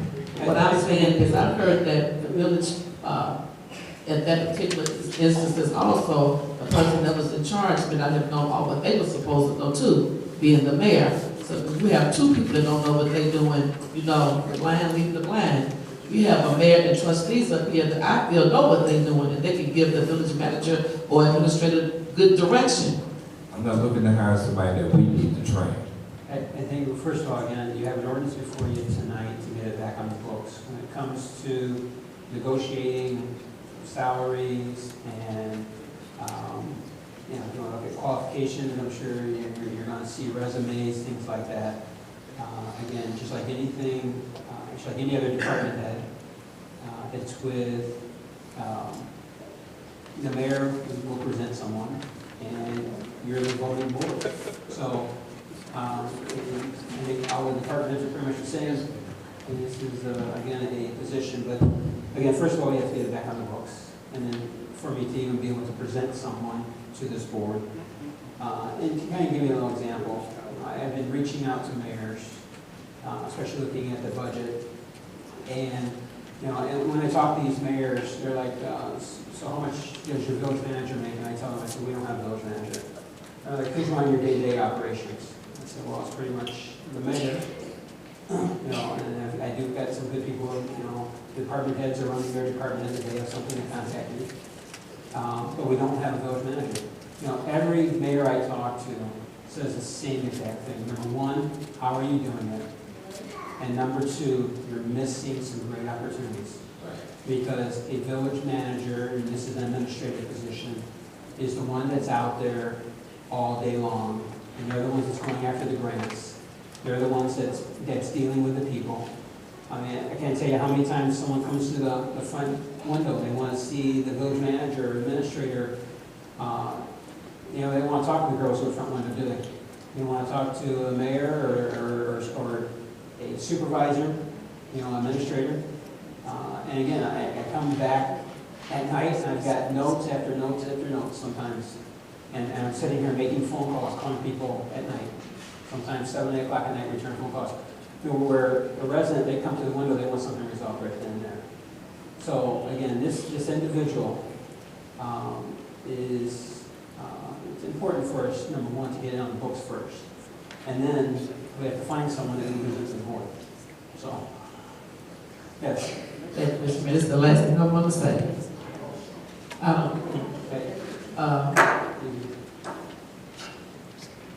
Week after week, you ask us for cost-saving initiatives. And for the most part, we don't have it. This would be something that the village administrator or village manager would be able to do, during the daytime, during the day hours, to call businesses, to call and, like you said, go out for grants and different things that we need like that. Week after week, every single time we have a committee of the whole meeting, we have cost-saving initiatives. And I have opened it up to the entire village. I talk to people all the time. I don't know if that many residents that come and offer cost-saving initiatives either. So to me, it's just a win-win situation to have someone that's available during the working hours of the day that can make those phone calls, because that's how we can also get money generated for the village. Mr. Mayor, I just have one last question. Why didn't we do this 2 years ago? What was the reason why? Because we've been without a village administrator, manager, chief of staff for quite a while. Why didn't we do this in 2013? No, you bring a great point up. And, you know, 2012, when I came in here as acting mayor, we were close to $20 million in deficit. We all kind of tightened our belts a little bit. We all picked up a little bit extra work. The girls in the front office are doing 2 and 3 jobs. Mohan's doing 2 and 3 jobs. You know, you can go right down the line how everyone's doing extra work to make up for that position. But again, there's more stuff that can be done now. By filling this position, it can take a little bit away from the girls in the front office, and they can do a little bit more what they need to be doing. Mohan can focus more on things that he really needs to be focusing on, instead of, during the day while he should be working, he's dealing with residents, things like that, and that's what your administrator is going to do. So, 2 years ago, we looked at tightening our belts, and we did. And if you, the audits prove it. We've shaved, over $4 million off our deficit in the last. So you're saying now we can afford it? No, Because you said I'm 2 years saying- ago we couldn't afford this. Right, but again, what I'm saying is there's other things that we're looking at inside this budget. So, again, to have the position on the books first, so when we figure out, what we're going to spend, how we're going to spend, what we're going to do, again, again, when you're filling out the budget, you're doing the budget. If the positions are not on the books, you do the budgets a little different. If the positions are on the books, you're looking at the budget different. But you still haven't answered the question. The question was, what's changed? Are we able to afford this position? Regardless of what it's about. From 2 years ago to now, you're saying now that we can afford this position, because 2 years ago, you said we couldn't afford this position, and you were correct, we couldn't afford it. That's the reason why we abolished it back when we abolished the position. So I'm asking now, what's changed? And I don't see the numbers, but you say that they're there, that we can afford this position, and that's what I'm asking. So I'm asking you, you're stating that we can afford this position now, in order to put this, even if we put it on the, whatever. You're saying that we can afford it. I'm saying, number one, it has to be on the books. And number two, for us to even go out and see if we can fill this position. So, that's. Can we afford it, Mayor? Can we afford this? I think we can afford it. Again, it all goes part of negotiations, that's what we have to say. I mean, if someone came in here and said, I want $200,000 a year, I would have to say, no, we can't afford it. But again, so you're asking a hypothetical situation. No, I'm not asking, I'm asking a direct question. 2 years ago, we knew and was asked by you, by trustees, why don't we have that position? And you stated then that reason why we can't, you do want a village administrator, you said that before, but we can't afford one. I'm asking what has changed since that time to now to say now we can afford a village administrator? I can tell you by talking to other mayors, they say your village administrator pays for itself. Your village administrator is the one out there getting your grants, your village administrator is out there that's making recommendations to the board. But, okay, the reason why I'm saying this, Mayor, is because I asked, I don't know how many different times for us to add more people into a position that will bring money to this village, that will go out there and write citations, that we can get money, that will go out there and make sure that this village looks halfway decent. We have one code enforcer, one person that takes care of the businesses, the industrial part, and then also the residential. We have one person writing tickets and going around to those different places. That generates money. Those fines bring money in. And I've been asking to increase that person to at least one more person for seasonal time, that they would work from the spring to the fall, and that's the time that we can get out there and that person's job will pay for itself. That's why I'm asking right now, you're stating that this is going to save money. It may save money, but it's not going to generate because they can't charge anything. So I'm saying, if we're going to add something to something, I would rather see us add a position that would directly affect us, that would directly bring dollars in at the very beginning. This will be a work in progress as a village manager, as you already know. And that's why I was asking, because I didn't see anything change in the last 2 years that stated that we could now bring this particular position back. And we looked at the budget before, and that's why we have department heads crying back and forth saying there's no money. Now we're saying all of a sudden now we have money, and I'm just wondering where did it come from, and that's my only question. So I really, until I can see that we can actually afford, because I can't see the numbers, that we can actually afford another person that's not bringing anything. They're bringing their expertise. They're going to bring, we all know grant money is a crapshoot. We already found out what could happen with grant money. But I'm looking at something that right now, if I bring a person on into the village, they can actually bring money in. And right now, with just this blanket, just say, okay, we put this in, and that gives you the right to go out and hire, with the consent of the board, it gives you the right to go out and hire a person and bring it back, and then, you know, that's what this does. Without the qualification, I mean, we could go back and forth, but there's nothing in writing stating that. So those are the two things, qualifications and money, and I don't see either one in this particular ordinance. You bring your great point up, which happened during negotiations. Trustee Warner. Okay. I want to know, can I ask the chief's questions? Okay. Fire chief, are there qualifications to your job? Yes or no? Police chief, qualifications to your job? Yes or no? Department of Public Works director, are there qualifications for your job? As the coordinator, Art Johnson, are there qualifications for your job? Yes. I want qualifications for this job. Thank you. Yes. Thank you.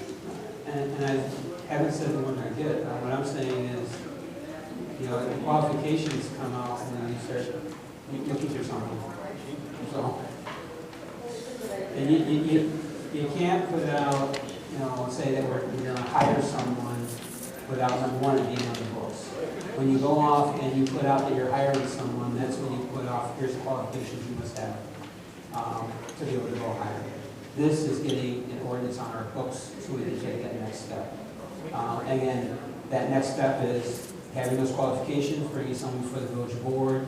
There's negotiations on costs. Again, so I've got written down qualifications. I've got no problem putting qualifications together, but again, that's the next step. First of all, you have to have an ordinance on your books that says that you can at least go out and start to hire someone from the position. Absolutely, and I understand, and it's a great idea. We're looking at this. It's an excellent thing. We're looking at it, but when you bring somebody in for a job, you have to have qualifications, and with the past chief of staff, that individual didn't have those qualifications. It wasn't laid out in the draft ordinance here. And that's all I'm asking is just we should have the basic qualifications for this individual's, for this job.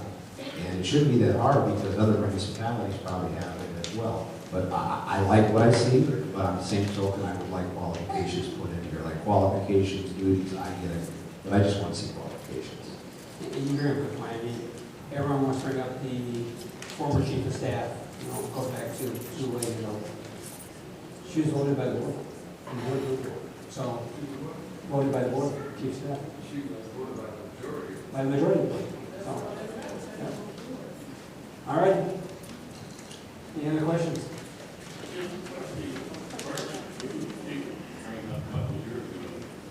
Here's the mic, please. You keep bringing up a couple of years ago that was heard from what happened 4 weeks ago when the mayor and cut all the departments, got a big cut off their budget in. Now, it's just additional to what you cut. You said you're going to take it from every department. So it's been shorter than, 2 years? I mean, we've been hurting pretty bad. That's why I made the statement. I made the statement that I don't see the numbers. I mean, not for creating a new position. I don't see the numbers. You can continue to keep pulling from each department. Yes, you can. Years ago, we were trying to pull from each department so we could get some money to Aspen so they could go out and buy a truck. And that never came. But I mean, we can continue. Yes, numbers are numbers. But right now, the departments are struggling. Right now, the department heads are coming to the meetings that they need the bills paid. Now we're creating another position here. And it was stated 2 years ago that we cannot afford this. If we see the numbers that we can afford this, by all means, yes. But then we have to look at priorities. Like I said, our priority right now is to go out and bring money back. A code enforcement person would do that. A code enforcement person would get out there on the street because we only have one person writing 100 tickets a week or more. And they miss a lot. That one person, all they got to school, they miss a lot. They can't get up and down. Any one of these trustees know you cannot walk these streets and cover this. in 1 week. It takes you longer than that. So I'm looking at something that can actually make a difference right now. And a public administrator, I mean, okay, but I'm not gonna okay to hire someone and there's no qualifications. I mean, there's nothing that's stated, even with Renetta Hill Corley, we asked for something. Even though I wasn't for that, but, you know, because they changed the qualification, they changed the job description because the qualifications she didn't meet. But there's two things I keep saying. I don't see the money, and I don't see a qualification. And I think it should be spelled out in the ordinance. Everything else is spelled. If the duties can be spelled out in the ordinance, so can the qualification. All right, any other questions or comments? All right. All right, this one, I think we have that worse enough for us. All right, let's go ahead and move to item number 5, orders creating a position for Director of Public Safety. We have before you another ordinance. What's that? Yeah, I'm sure it's not going to go on the consent agenda, but I'm still going to ask the board to approve it. So, the new business. And if any trustees want to talk to me, if you have any questions, if you write stuff down, come back and look.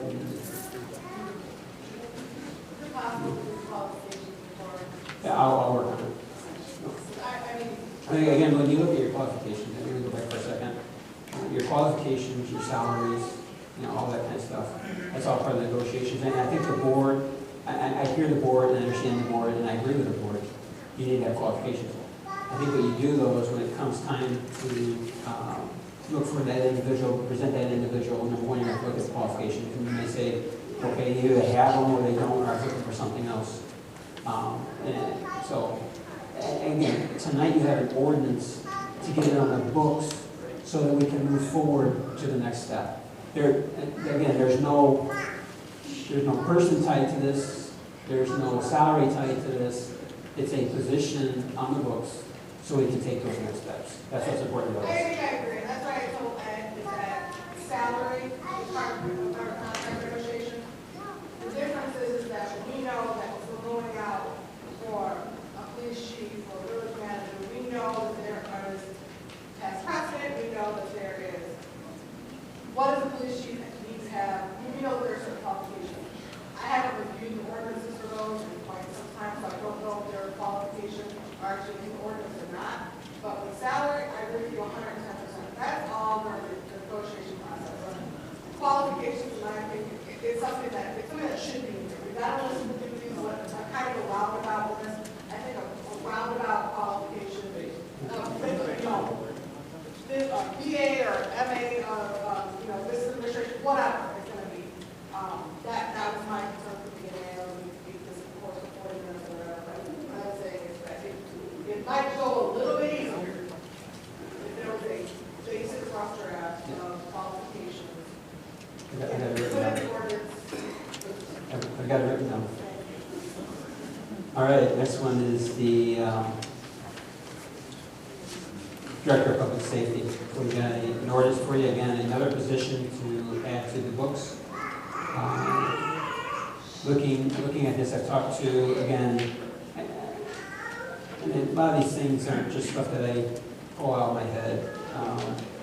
This is talking to mayors and other communities. Again, this is looking ahead, being proactive on some of this stuff. Again, this is just now putting a position on the books for a Director of Public Safety. And as you can see, there's a list of things that they're doing, oversee on policies. Again, for the police department, fire department, oversee and instruct, make sure we've got our training. Again, they can be a part of overseeing, instructing, and training members, informing the board here of operations. And there's a whole entire list when you look at it. Responsible for seeking, obtaining grants, again, going out and seeing what we can get, again, another resource. Investigate the affairs of the police department and fire department, investigate all complaints, relations to matters under the jurisdiction. Again, we've seen what happened in the news, especially lately down in Missouri. This is an important position, number one, to get on the books, but number two, we think very seriously about. We hear a lot of things that happen on the news, you see things that happen in our communities. This is a position that a lot of the communities have already started to put on their books. And again, this helps us as a board. It gives us another independent person to do investigations.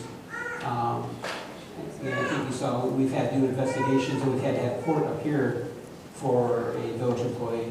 This right here is part of for the police and fire. They'll be doing investigations and things like that. We paid a lot of money for our attorneys on the last one. So again, you've got the list of things there. The list goes on and on. Again, I don't make these up. These are regular ordinances that come from other communities that already have these in place. So, anyone have any questions? Trustee Myers.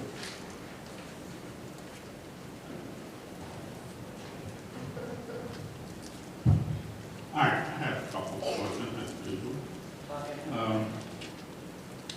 First of all, the first one on the second page again, I like to start with the second page. I can only answer for the fire department. I'm their liaison for the fire department, and I have no idea about the police or resident and so forth. But speaking of that, you only named 2 departments out of the others. I mean, nothing against you, Kevin, but you guys don't have accidents, and Artie, you guys don't, subject to some of them don't have accidents. I mean, you don't mention, this director is going to be taking out all 4 money for this one? Where's this one going to come from? Or is there any money at all? This is number one, getting it on the books. Yep. Okay, again, just like all the other ordinance. Okay, So so number it's 2, not- again, it's something that it's, number one, this is not on the books already. Is again, coming back and looking at, when we look at the director of public safety, it's over the police and fire department. If you think about it, where we're getting the majority of our complaints, your complaints come in through the police and fire department perhaps. This is an individual that would oversee those complaints, things like that. So when you talk about public safety, police and fire. All right, let me go through just a couple of things and you know, all right, it says that oversee instruction and train the members. You know, we spend hard cash, a lot of time to send our guys out to become certified trained instructors to train our fire. The state of Illinois Fire Marshal's Office mandates that. Now, whoever you bring in, I hope that that's one of the things to look at. If he's going to decide to come over and train us, I hope he's certified. Well, just a real quick one of the words you said, and train, it's or train. So I mean, it throws it out there, they can oversee, instruct, or train the members of the police and fire department. Or it's a mighty big word. Right. Don't either way. I've been there, done that, yes, sir. All right, another thing is, we work towards the certification of these firefighters. Is this guy that you're looking at, is it going to be the same person, is it going to be a different person? Well, I'm kind of expecting at least going to be advanced certified 3 fire department, fire officer 2, hazmat officer, VMO, every one of our officers carries that. I mean, someone in this position here, the entire board, we really have to look at, and we have to have this person here on paper, on paper, on Saturday. And I mean, and the one statute that even said that there's a lot of stuff that should be here that's not here. And I know the attorney goes this stuff every day. And my next question, I know I already know the answer to it, but I'd like to hear it from you. Is my work review committee going to get a chance to look at any of these? These are positions, they're not enforceable ordinances. This is with the board, so it's coming before the village board. So there's no real reason for it to go before the ordinance review committee. Again, it's before the village board. But again, you bring up some good points, again, qualifications, you talk about things like that. But again, this is an ordinance to get it on the books. I mean, there's no one that's being presented tonight with this. So what you have is you have an ordinance, and you've been doing this for a long time. The ordinance could be a work in progress.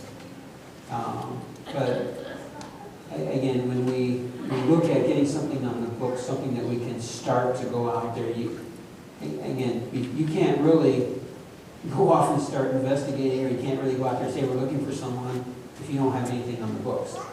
And just like the other position, this position is an appointment, with consent approval of the village board.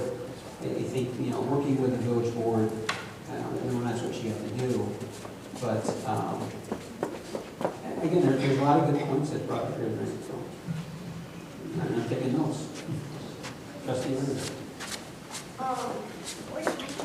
Question.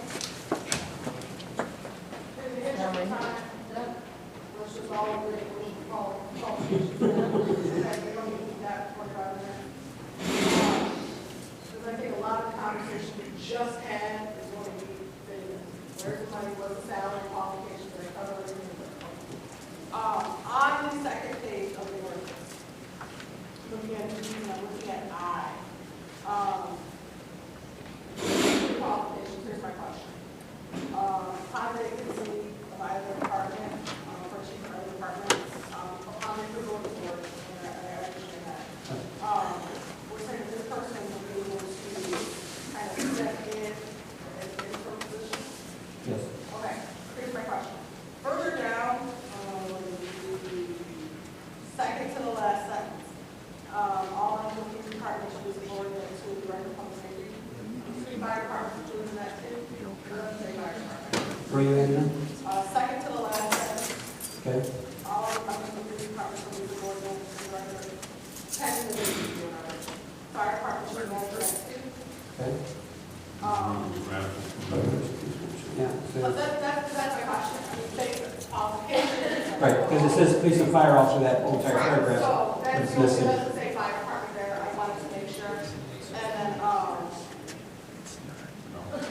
I see that the compensation should be determined by the board of trustees and the village president. In addition to what they would already have. Let's say that this person is making X amount as the public safety, person, and then if they had to fill a vacancy, they would give them sort of stipend. That this is really, Where you at? the last sentence of I, additional compensation shall be determined by the president of the board of trustees. The board has to approve it. Right, but that's what this suggests, that they would get X amount for their salary for that position. Should they fill a vacancy, they might get a stipend. Only if the board approved it. Oh, right, okay. You bring up a good point about compensation, because it's in both ordinances. I knew it was there, I just couldn't remember what that.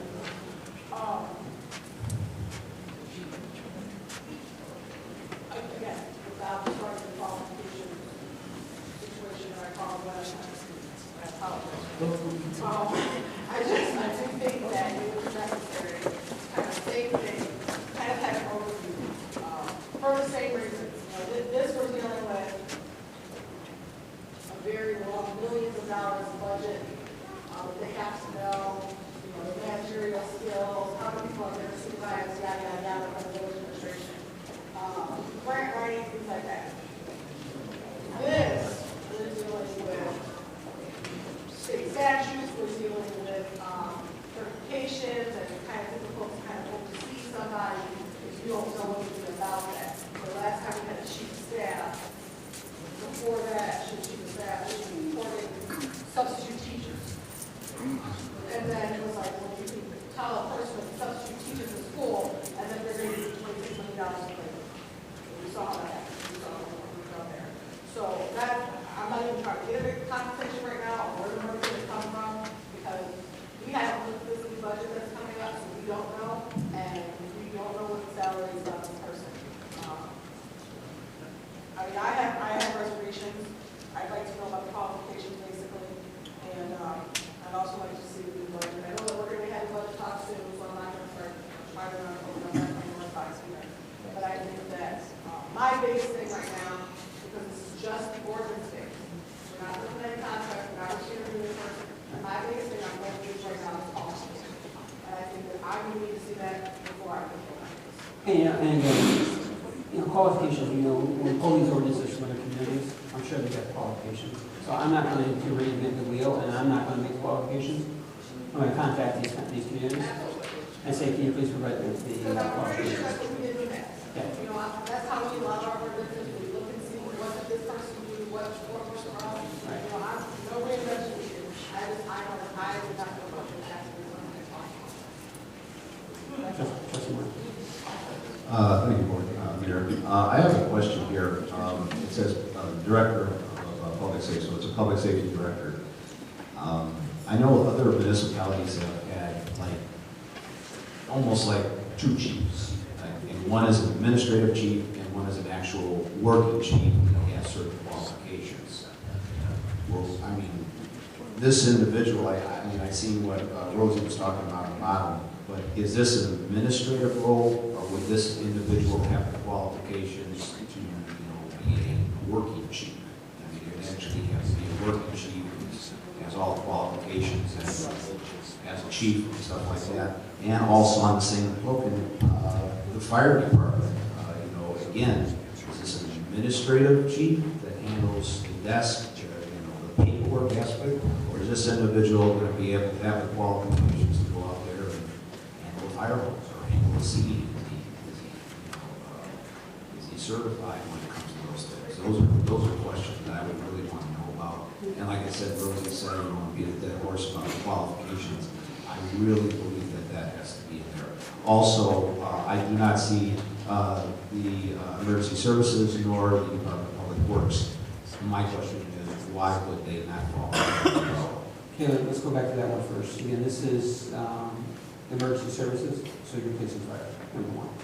Number two, I look at this being more probably administrative. I don't see this person going out and fighting fires and shooting people or arresting people and pulling forward. I mean, I don't see, we've got chiefs already in those positions. This is an administrative role that goes out and they help these, you're going to be working with both police department and fire department, both chiefs, to go out and look for those grants, to go out and get the funds that are needed, to help them provide the training, and going out there trying to find the resources and again, either providing the training or finding the resources for the training. This individual is to work with them.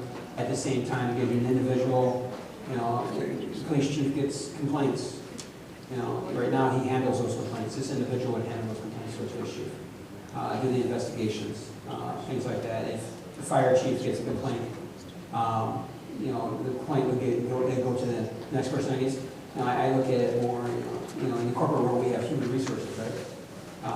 But they have more, when it comes to safety, it's a little bit different there. When it comes to records and when it comes to people's names and things like that, we need to have an individual, number one, that has the expertise, that has the background. Again, I look in this one here, I would say this one here is going to have more background and more experience than any of them because you're looking at the police and fire department. Those are special expertise that, that only they know more than anything. Your paramedics are kind of the same.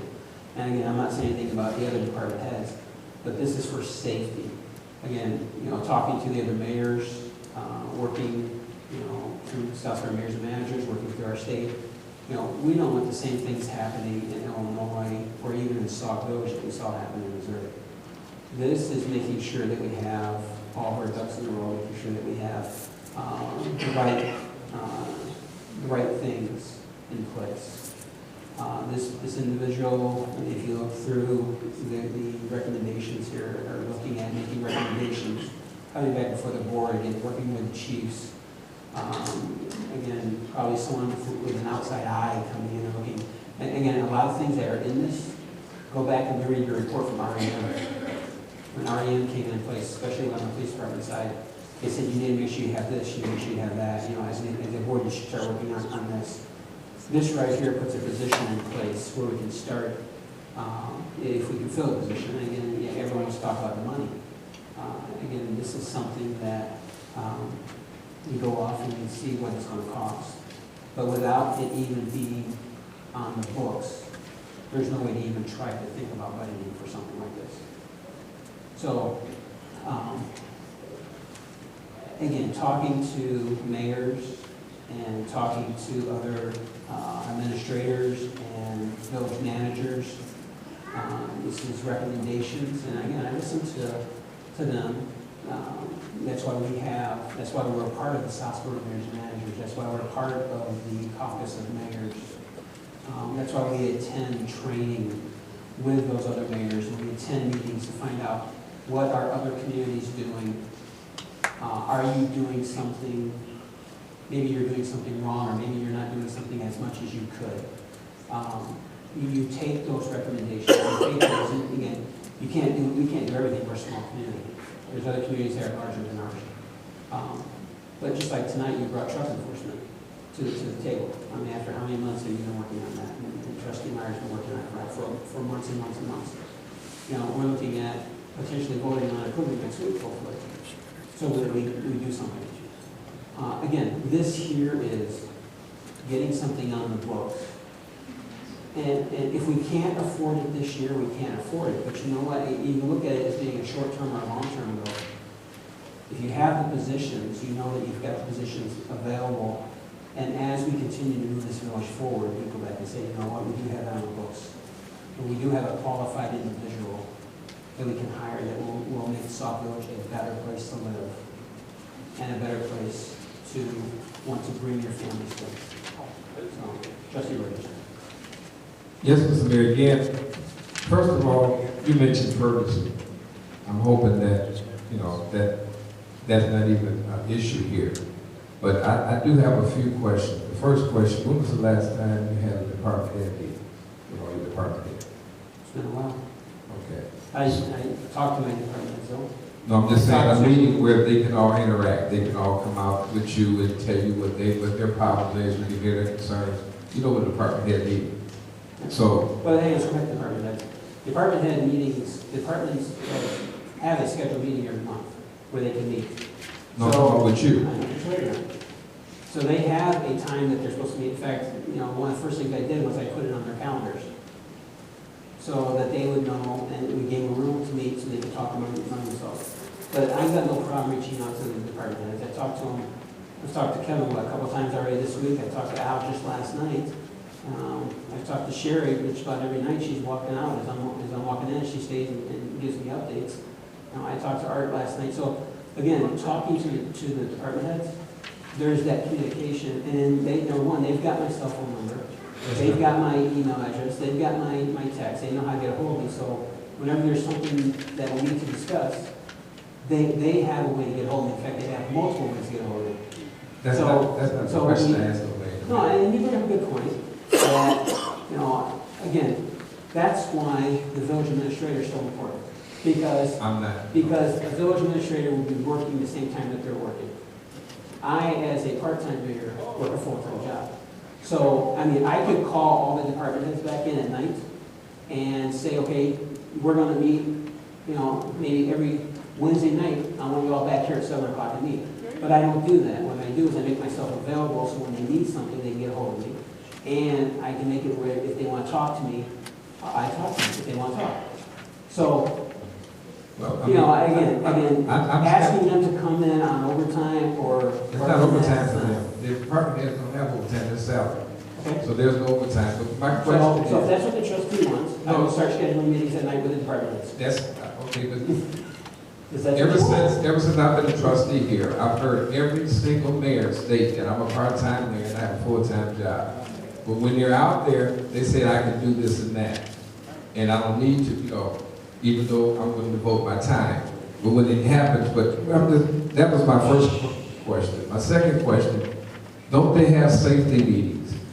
There's safety meetings, I know, at least once a month that they have safety meetings, that they meet with this company that we brought in here for them to go over certain things.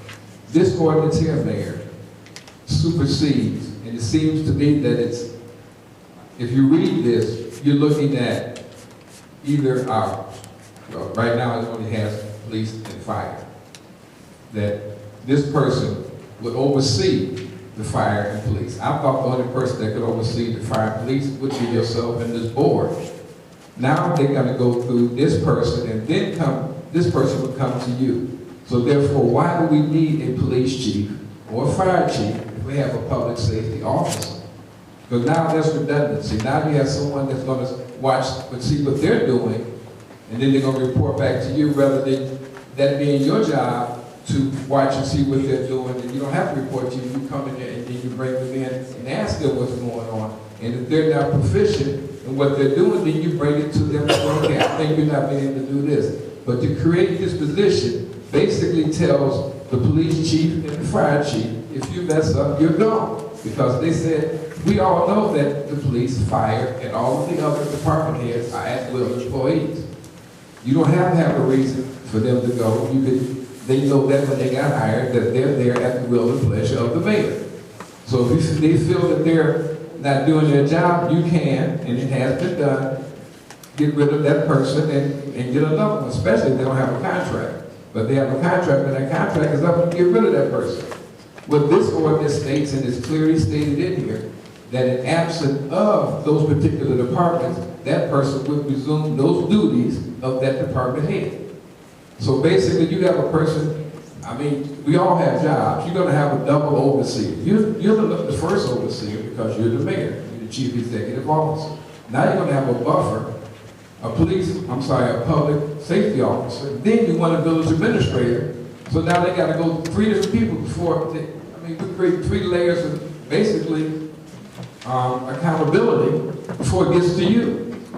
You got a village administrator, a public safety officer, then the mayor. I don't know how anyone else feels, but that's when you're trying to operate a champagne budget on a beer budget. We don't have that. We don't have that kind of money to do that because, again, where is this money coming from to create this position? You have people in place. If you feel that they're not doing their job, that's your job to get and call them in and talk to them. You bring them in, say, hey, I don't think you're doing this or whatever. These, they're getting paid. That's their job. But to put a person in place, I don't know. Every job I've had, that creates dissension. Because now you don't trust me, or you don't believe I can do my job, so I got to have somebody else to watch me. Come to me, talk to me, and tell me I'm going to do whatever you're not satisfied with. That's your job to bring that person that you feel is your department head, bring them in and say, hey. But when you do that, now they're walking on the HL, which everyone should be accountable. That's what the board is here to hold you accountable. Everyone should be accountable, but that person should be you, not a public safety director. Right. Go ahead, Trustee. I have one question. Go ahead. Are you planning to do that? What's that? I can't hear you back here. Go ahead, repeat that, please. Are you planning to get rid of our police chief and fire chief tonight? No, I am not.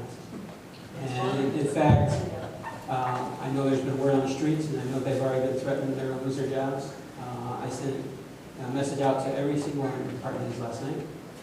The ones that called me back, I assured them that, again, it's one of those election year propaganda that people use to try to threaten the department heads. It happens every single election year, every 2 years. So I know exactly what they're going through. I mean, I had one department head when I was elected mayor. When I walked in his office, he asked me, how long do I have to clean my desk out? And I asked him where he was going. He said, well, so if you're elected, I was going to be fired. I said, well, I'm not firing you. So that desk is yours as long as you want it. So, every 2 years, these department heads know exactly they have to face the same thing. And you know what? It's probably one of the worst positions when being in a municipality, being a department head. Because every election, you've got people running against you, and you've got people there using your position to try to get your vote, get your supporters, and use scare tactics. It happens every 2 years. And these guys on that front row have been doing their position for 20 years, and they probably can tell you, what, a handful of years maybe it didn't happen? But every 2 years they go home, especially around election time, wondering if they're going to have a job come May, the second meeting in May. So I'm not looking to fire them. Again, these positions are to move some village forward. These positions are to get them on our books, number one. Number two, these positions will not be filled without the consent of the village board. And again, when you start to figure out, as we're looking at the budget, this is the time of year that you put these positions on your books because we're at the budgets. It's planning your budget accordingly. And again, if we brought this on 6 months from now, it would have to wait another 6 months into the next budget year. So it's coming out and putting something out there before the board, getting something on the books, so that, number one, we can go out there and start to research and find out what's a position like this going to cost. What, you know, again, you ask for qualifications. Well, I'll reach out to some of these communities and get what their qualifications are, and get them for the board. But again, your qualifications, your salaries, all that stuff is part of your contract when you fill the contract. And it spells it right out in these ordinances if you look under compensation. It talks about the contracts, it talks about the compensation. Mayor, I just have one last question. What village, as a public safety officer and a department head, in other words, what village, you said you talked to the villages, what village do you know has a, say for instance, a fire chief and also a public safety officer? I can get it, I don't have it in front of me right now, I don't. Thank you. So, No, you said you talked to them, because I don't know any out there, and I know quite a few villages. I'm just wondering which municipality has a public safety officer and also, they either have one or the other. That much I do know, but I don't know of any village that has both. That was my question.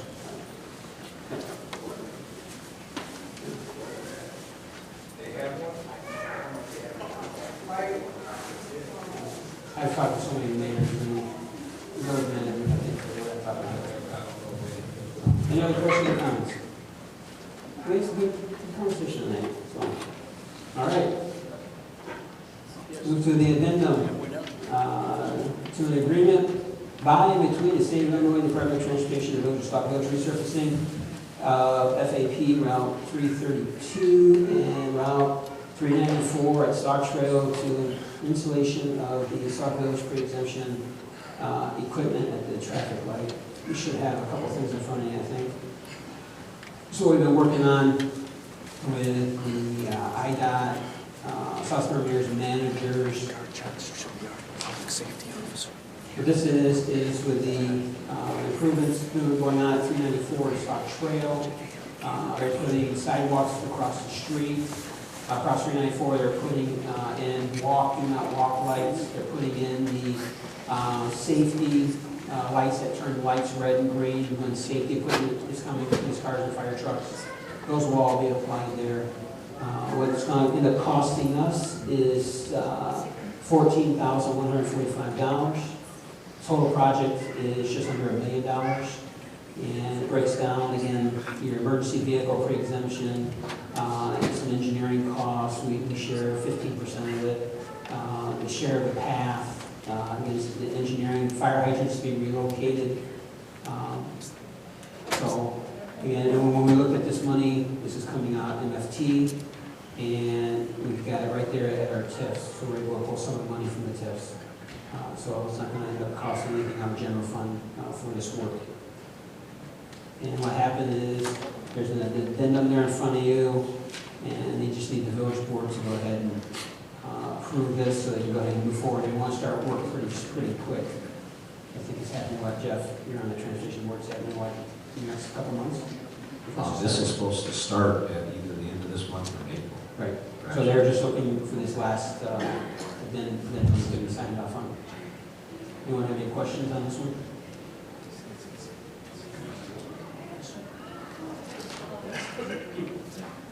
So none of this money is coming out of the general fund, it's MFT funds? No, it's MFT funds and TIF.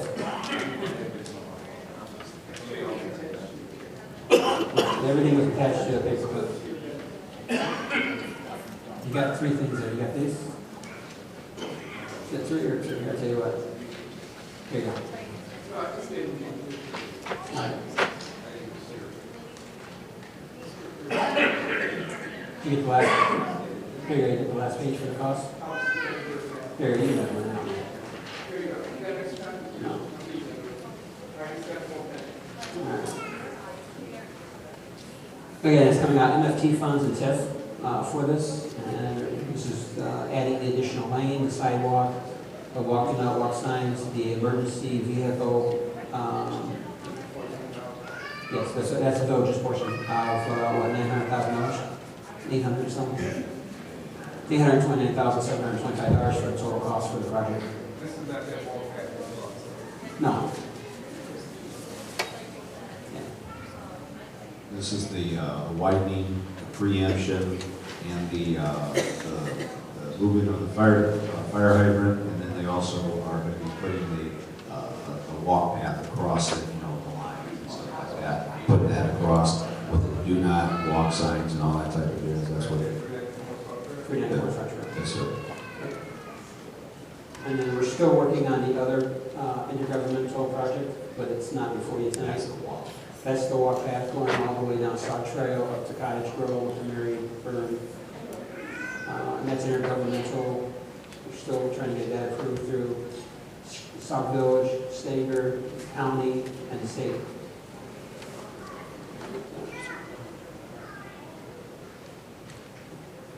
Any other questions on this one? Can we put this on the consent agenda?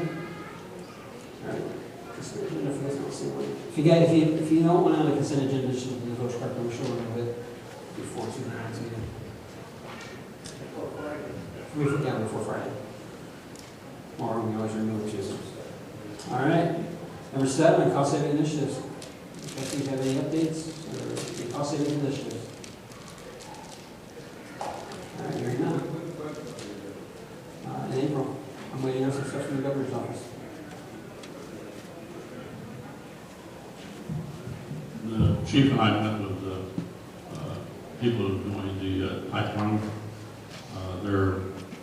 They told us it's going to be on the north side of the old EJD track, and as they move through, they're going to be removing that track too. It's going to go all the way down to under the expressway and go underneath the tracks, cut south, and then about middle of the lock, it's going to cut back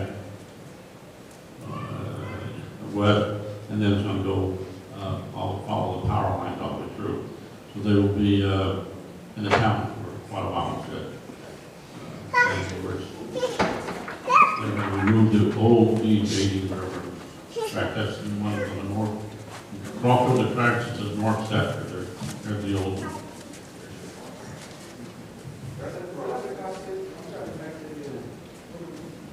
This is the Enbridge, the pipeline now.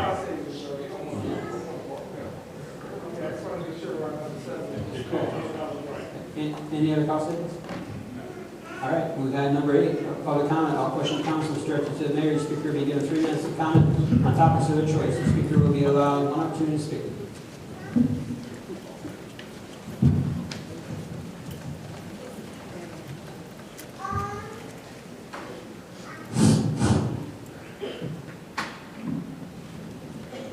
Harry Stewart, Sauk Village. Very interesting conversation. I don't think the advisors, Mr. Mayor, that advised you should have been here with you. This program that you're trying to put together where you want to bring in a title with no criteria to where, under the understanding that I have, the mayor can appoint somebody to a position that's there. Am I correct on that? You can answer when you get your time. I didn't like that because you didn't, I'm listening to the board say, where's the money? Where's the criteria? And it would relieve some of the stress on you. If you're under stress, step down. Because this is ridiculous. You're going to appoint people over people that are already here. You're going to make it to where you're going to put people in position that aren't there. All you want is something on the books, a title. That's what you're looking for. For what? So you can appoint to where the board doesn't have a say. You can do that from what it was done with Bernetta Hill Corley, dummy down version of a village administrator, dummy down a position of a village manager, and dummy down a position of an administrator. This is ridiculous. I mean, whoever advised you didn't come here to tell you how to do it. The board tried to listen to them instead of making these appointments. And if you can't handle it, step down. That's a real cost savings initiative. Thank you. You know, it's always good to hear residents speak. And for some of the residents here, and we got some new people here tonight. We have our fan base and we have our non-fan base. So, again, I can understand a little bit, maybe not understanding what's coming for us tonight. And this is an ordinance to get on the books. This is not the hiring of anyone. The hiring of anyone would be by the consent and approval of the village board. That means someone would have to present somebody, there would be a statement that the mayor could just go ahead and appoint someone. That's not true. The ordinances make it very clear that it's with the consent and approval of the village board. And I can tell you that we've learned from previous administrations, you don't get very far from becoming mayor that just go ahead and starts appointing people. You know, to sit in this position, you have to be able to work with your board. We may not agree on everything, and we have some good conversations up here. But you just don't force something through. That's why we're here tonight with these ordinances. If you've been coming to the board meetings, you know Trustee Washington has been pushing this for probably about the last year and a half. But it wasn't part of a budget. To be able to even consider to add this to a budget, the ordinances need to be in place. And I can understand people want qualifications. I would too. So the thing is, when you look at these ordinances, is getting a position on the book, your qualifications and your salaries and things like that are part of negotiations. And that negotiations the village board is involved with. Because as we've heard trustees say before, trustees are the purse strings, right? So this board here is the one that would vote an individual into a position once they meet the qualifications and the salary. So again, I just don't want residents sitting here thinking that once you get these on, that a mayor can just try to appoint someone. That's not true. So you have to look at the ordinances. These ordinances are very clear.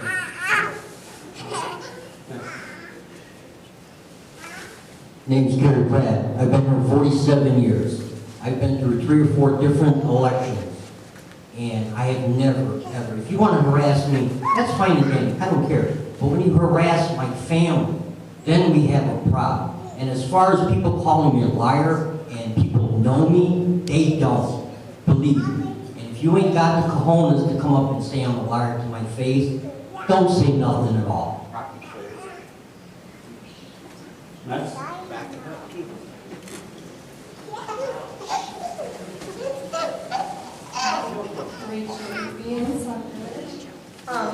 Maybe we could find somebody that can do it like voluntarily. You have your school board, you have your trustees. I don't know how much you all get paid, but maybe it could be something like that.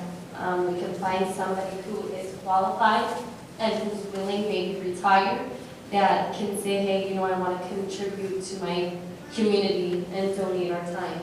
So maybe you could find something like that, because I think that that is a beautiful idea, a very good idea. And yes, it will help you in the long run, because you have a full-time job and you have a very hard job. And then to raise children on top of that, it's really hard, but you're doing good things for the community, so you need some help with that. So maybe you can find somebody that will be able to do it, but for a very low minimal cost. And please don't step down. I'm ready to do it. We're all working.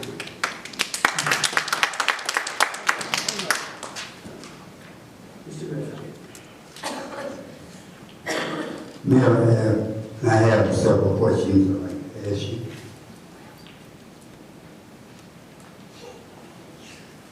Why hire when you can't pay? Why hire when you can't pay? You got rid of the village manager. Now you're talking about a village administrator. What is the difference? What can a village administrator accomplish that a village manager couldn't do or can't do? We are having problems already. We can't maintain fire. We're having trouble concerning the water issue. streets need to be repaired, need better lighting on the streets. I just wonder, can you tell me why?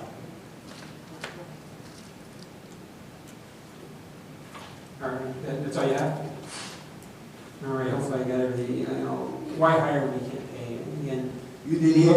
You want me to read this over again? no, I got it. I wrote down. It said, why hire when you can't pay? Okay. Again, looking at getting a position on the books. That's number one, getting an ordinance passed. Okay, you can't even consider bringing someone on unless you have an ordinance in place. Okay. You know, what can they accomplish? Now, with an administrator, there's so much that can be accomplished with an administrator. Again, talking to other mayors and talking to other village managers and other administrators, you know, and someone said maybe I should have brought the ones in that talked to me. You're right, maybe I should have. Maybe I should have brought the mayors in that I talked to. The mayors from Richmond Park, the mayors from Park Forest, the mayors from Chicago Heights, South Chicago Heights, the mayors from Stager. You know, talking and bring them in here and explain to this board. Maybe I should have brought in Ed Pigzone to sit down here and talk to this board. Maybe that's what I should have done, because they're the ones who I've been talking to. I've been talking to a lot more. You know, the administrators, you know, you look at what they do, the day-to-day operations, the grants, getting out there getting grants, representing your community, dealing with your residents, going off and making recommendations to this board. You know, and the list goes on and on and on. You know, these are mayors that, you know, I look to surrounding us, and I look to mayors to the north, I look to the west, I look to the mayors. That's why I represent this village, attending all these COGs, so that I can bring stuff back to this board. Just like this board every year goes to an IMO conference, so they can bring stuff back to this community. And you talk about our lights, our street lights. You know, one of the things that we did with our streetlights, what did we do? We took a president's challenge with a cost savings to have all our streetlights repaired, and they're going to start repairing all our lights and putting in new energy-efficient lights. You know, you talk about our streets, and you look at the amount of streets we've repaired in the last 3 years and what we're looking at doing this year. You know, we're looking at approximately $400,000 worth of streets that we're going to repair this year.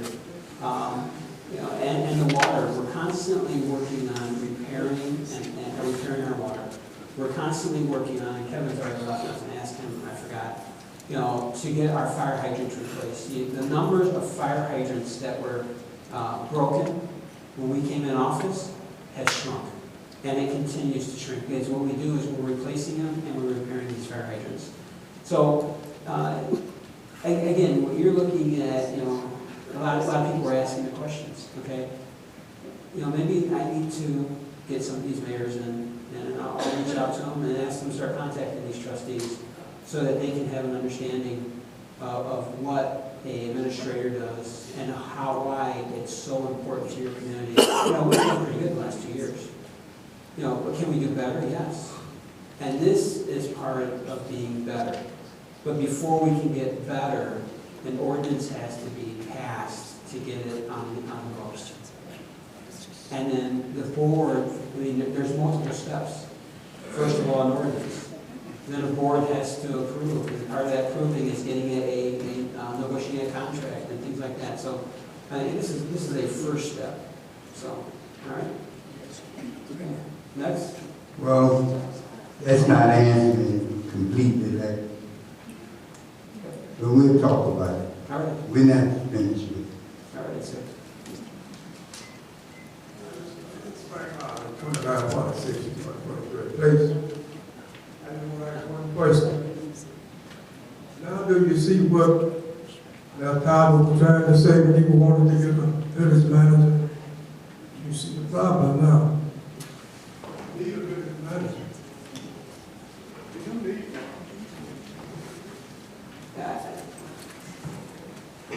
I think when you, again, it's working with the board. I'm trying to work with the board. We'll continue to work with the board. So there's a little bit of difference there on that one. It's not comparing apples to apples. Good. Susan Bass, South Village.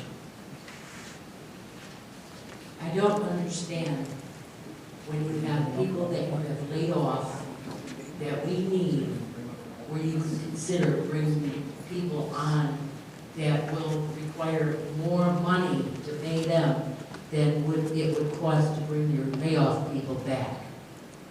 Secondly, you have this idea from talking to different mayors, managers, or whoever you talk to about these two positions. You have to understand, and I know you do, what Sauk Village went through. You were sitting there as trustee when we went through towers. These things did not come up unless they were intended to get rid of somebody. We had the safety person in there to take over when Tim was pushed out. And now we're getting a safety person again? It's opening a door that we don't want open. We don't have money. I don't care how good they're gonna do. We are paying a legislator or a lobbyist, a lobbyist to do things for us. All these brilliant things he was gonna do and bring to Sauk Village. We haven't seen any of it. And we owe the man money. Putting this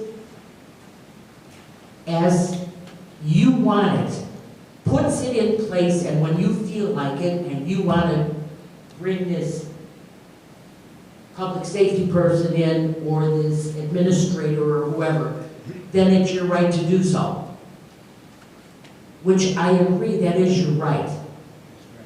But at this point, we're not in a position, you're telling us to tighten our belts. We need every person here tonight sitting in the front row was amazing. They've been here for so long and they're like part of a family. And yet, not only the people walking the streets, but your own department heads can see the handwriting on the wall by these two ordinances. And that ordinance is going to open a door. That's a bad door to open. Well, all I can say is, you know, there's a lot of people out there talking using scare tactics, and it sounds like you've been listening to them. There's nowhere in there to push any department heads out. You talk about Tim was pushed out, there was a safety resource officer there. You're wrong there also, I'm sorry. But the safety resource officer was not put in place until Robert Fox was let go. So Tim was never in that position. So I think what you need to make sure that, I tell everyone, remember it's election year. People say stuff just to scare people. Again, tonight I presented to put something on the books, an ordinance to pass. Nowhere is there tonight that we're talking about an individual. Nowhere tonight do we talk about salaries. Again, we're working on a budget. This is the time of year that you present these positions so that you know how to budget for these positions. No one's saying that people who've been laid off are eligible for these positions. You talk about we're getting ready to put positions on the books, then you got people laid off. I think what you need to consider is, first of all, getting these passed and getting them on the books. And again, looking at these positions and the importance of these positions and how they affect Sauk Village. Stephen Shimkus, a 45-year resident. The Human Relations Commission is still looking for a person to fill a vacancy for the Grant Commission. Please submit your letters of interest to the mayor. And our next meeting is April 6th at 7 p.m. here in the municipal center. Thank you. Thank you for bringing that up, Steve, because I've received no letters as of yet. None. All right. That's very important. 1632 to 16. First of all, I want to say thank you for bringing this new company into the building. It would be nice for them to get it. That itself would be what we're trying to do. That by itself, so we welcome us to do that. The next thing is this. I believe, Mr. Mayor, that you're going in the right direction. Right now, we might not can see it, but if you got plans for this to go in, I believe that you can do what you say you're going to do. So my question is to me and everybody else, why don't we wait to see and then say this is wrong? That's what I say. Thank you. Next. Hi, my name is Maria Kelly. I'm a 52-year resident here. I've been to quite a few mayors. My question is you're bringing in a village manager and a safety director. Are these two both full-time jobs? And why would not the village manager alone go after all the funding that the fire and the police do need? Wouldn't that be part of the qualifications? Why would you need a safety director also? And the ordinance that are brought up, were they prepared by an attorney, and did it cost you to have these ordinances prepared? Can I get your name? Pielli. Maria. Maria Pielli. You bring up some good points, but again, tonight, we're not. We're just putting out an ordinance, is what you're saying, but did you? I know this is probably when the first meeting. What happens is you get 3 minutes to comment, and we'll respond, but there's no debate here, so. I'm not debating, I'm asking a question. Right. Why do we need two full-time positions when one full-time position as administrator would do all of this?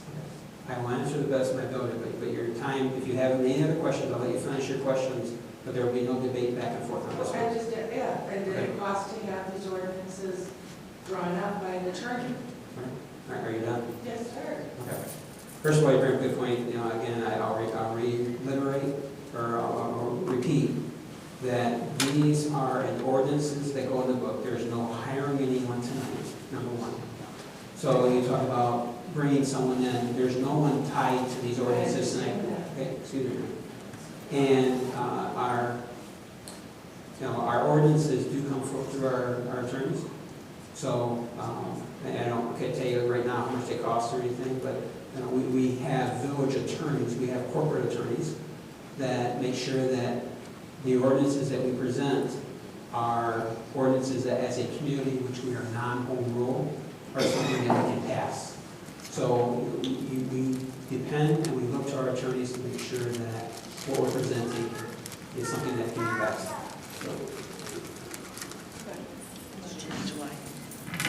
Thank you, Rose Langston. I just want to say that I understand the ordinances does not mean we hired today. It means if we have the money, then you could go forward. I did understand that even when you mentioned public safety, that's in the future. It's not even tomorrow or next year.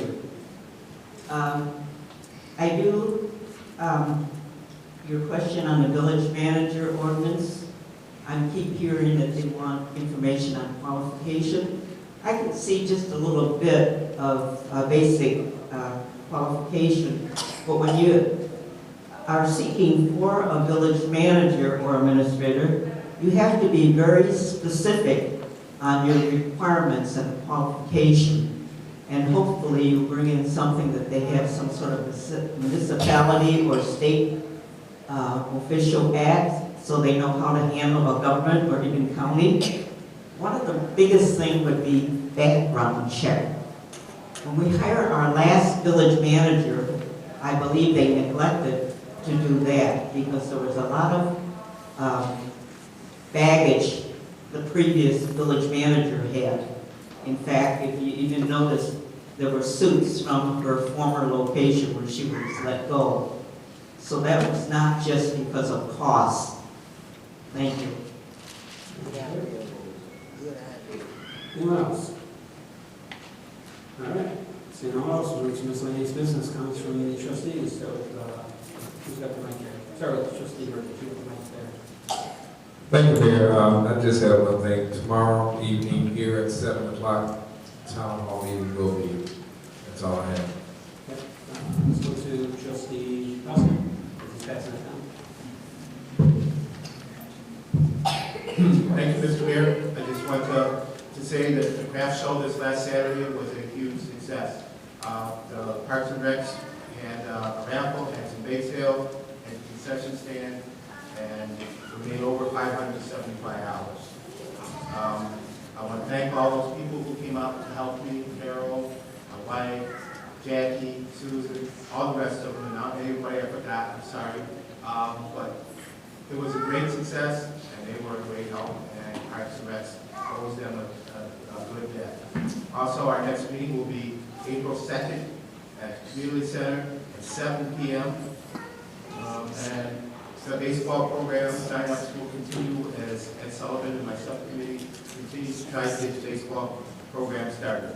And again, thank you to all those, and thank you those who showed up yesterday to help me with the Easter egg. So we were working on that yesterday, so I want to say thank you to those people too, that was the plan, and other members of my Parks and Recs. Thank you very much. Rosie, trustee with concern. That's okay, you can call me Rosie.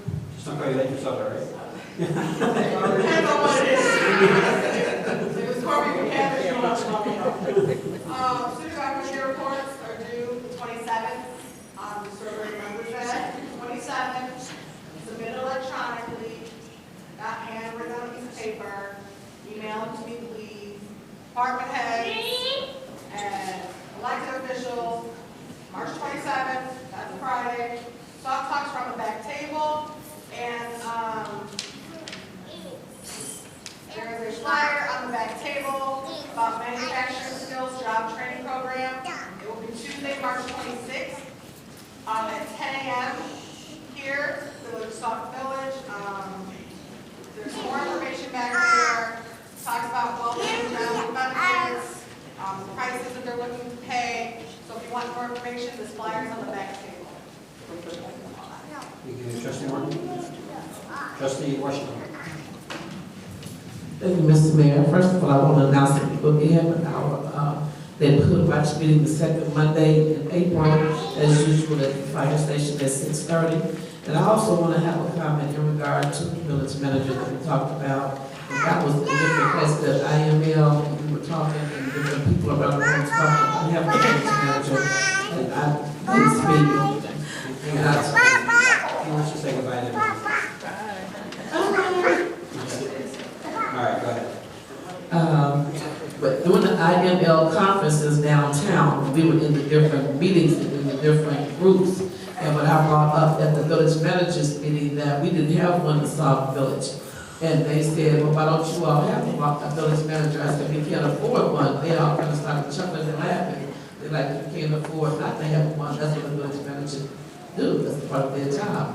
They go after grants, economic development. They find money for the village. So with that being said, I just, am dedicated to this only one on the ordinance tonight to be put back in as a position that we have in the village. And people talk about the salary and where we're going to get the money from. Where do we get the money from to pay for that grants cut? How much was that we borrowed, that we put back? Was it 700? 7,000. We put that. Right, I'm saying, so we borrow money from water, we put it back. If we had a village manager or a village administrator, if we had somebody part-time or retired person from South Birmingham Garrison Management, from the pool village managers that they have that's retired, what we have, if we had to borrow their salary, and he brought us the first grant and put it back, there's all kinds of ways we can put it back. I just think that if the board come together, really put our heads together, and like you said, put the money from the different tips and different places, we should be able to pay for it without a problem. I do understand about getting the credentials and the criteria, but I didn't understand you to want to discuss all of that tonight, just in the position put back in the ordinance. And that concludes my report and statement. Thank you, trustee. Trustee Marsh. You want me to go over what I did earlier? Nah.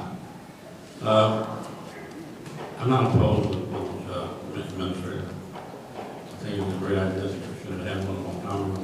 We didn't have anything. Mayor, if we find the money, fine, man. Thank you, trustee. All righty. A few things I just want to make sure I cover. First of all, before I forget, happy St. Patrick's Day to everyone.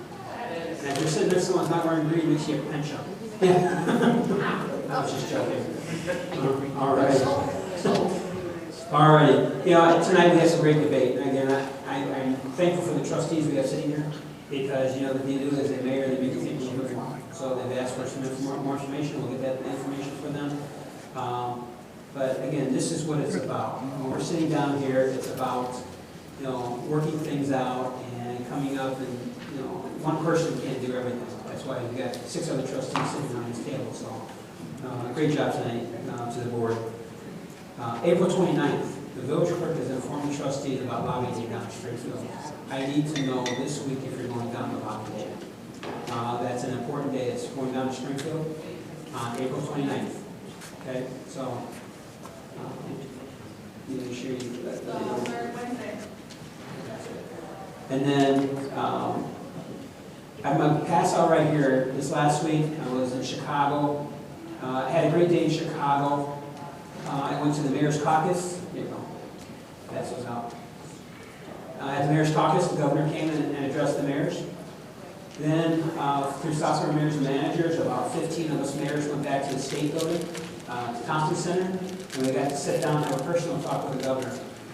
And we had a good time together. Again, the governor is learning a lot of stuff. You know, I think he has, I'm not going to say he has some bad advice when it comes to especially communities in the south suburbs.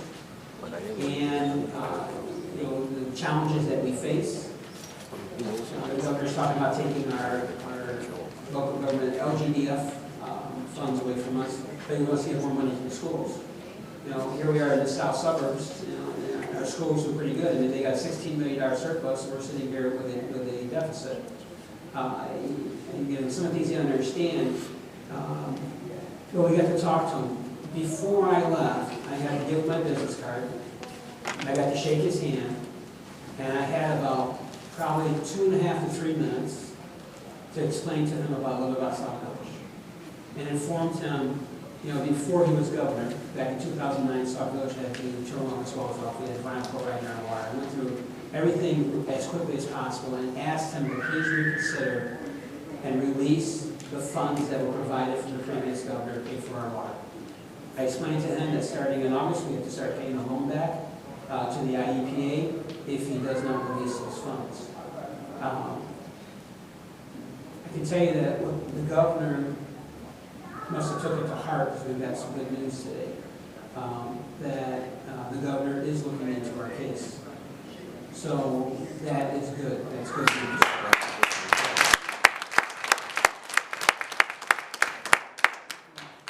Passing out is the governor passed out, and he asked us to go back and give it to our boards, and I said, no problem, I will do it.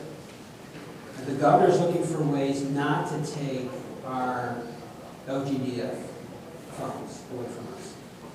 And if you want to, it's up to you, but he said that if as elected officials, we make sure we get his agenda out, which you have, to the residents, and if he can get it to pass in Springfield, he would not have to take those funds away from municipalities.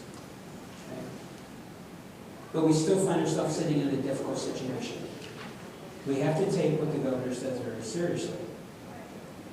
So as we plan for this next year's budget, we're planning as if we are not going to get the funds that we should normally get. Again, looking at positions tonight on the books, to put that on the books. There's reasons for that. These reasons for putting positions on to go off and go back after some grants, go back and reach out. You know, the lobbyists brought up. Okay, you know, if we had that administrative position, we would not need that lobbyist. So people start asking, where is money coming from?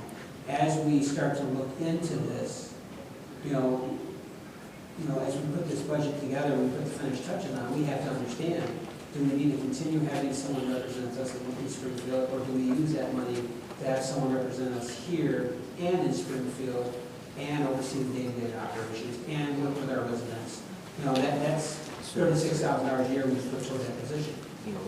So, and that's only gives you a little example. When you're putting a budget together, you know, will that position be available this next year when it comes to budget time? So, and we'll continue working with the governor's office. On the 29th is lobby day. We're trying to get as many elected officials down in Springfield. That's important, number one. And there's going to be plenty of stuff for elected officials to do. Now, my day is already planned as a mayor. I'm going from meeting to meeting. We have another meeting scheduled with the governor on the 29th for mayor's day. But as elected officials, you can get down there and meet with your state representatives and meet with your senators and get in their face and tell them you need your money released. And I just posted something on my Facebook from one of our state representatives, Mark Savas. He was sitting and holding a piece of cardboard or something saying, "Governor, release our funds now." What was he talking about? He was talking about those Auslan grants that we were one of the communities that received them. You know, the governor has right currently just kind of like froze everything. You know, so you know there's some monies out there that we need. You know, those are for our kids. Those are for our parks. That's $205,000. Was one of those funds that was held up when you saw Marcus Evans holding that sign, "Governor, release our funds now." And he did it at a ballpark. So if you saw those pictures, I think he was in the city of Chicago, but that affects a lot of communities. You know, if you think about what we went through to get that money, we had to put together a plan. We had to present that plan. You know, and we came down to just a few municipalities left. I went down to Springfield, gave a 3-minute little spiel before the IDNR to keep Sauk Village on that list. So there was a lot of work involved in going out getting that money. That money just wasn't handed to us because we might have supported someone in an election. We worked for that money, and our kids deserve that money, so we can get these parks and stuff repaired for them. So continue to write your state representatives. It's important. Let them know that you're a Sauk Village resident, and you're asking them to request the governor to release the funds in Sauk Village that we have coming to us. That's what you need to do. As a mayor, I will continue working with the governor, but at the same time, I work for you. And I will try to do my best to continue pushing the message. Governor, please release those funds. Those funds won't touch my hands. They won't touch this board's hands, especially that money for that water. That pays off a low-interest loan, a debt that we incurred because of the IEPA and Attorney General making us move forward, putting permanent air strippers in our community. So we could have safe drinking water. We could meet the two requirements, quality and quantity. So the work, you know, I'm happy to say the work is supposed to be done by the end of May, as long as there's no setbacks. But by the end of May, all 3 of our wells will be up and running. All 3 of them. First time since 2009. And we're getting water out there. The water coming out of your tap doesn't have any vinyl chloride in it at all.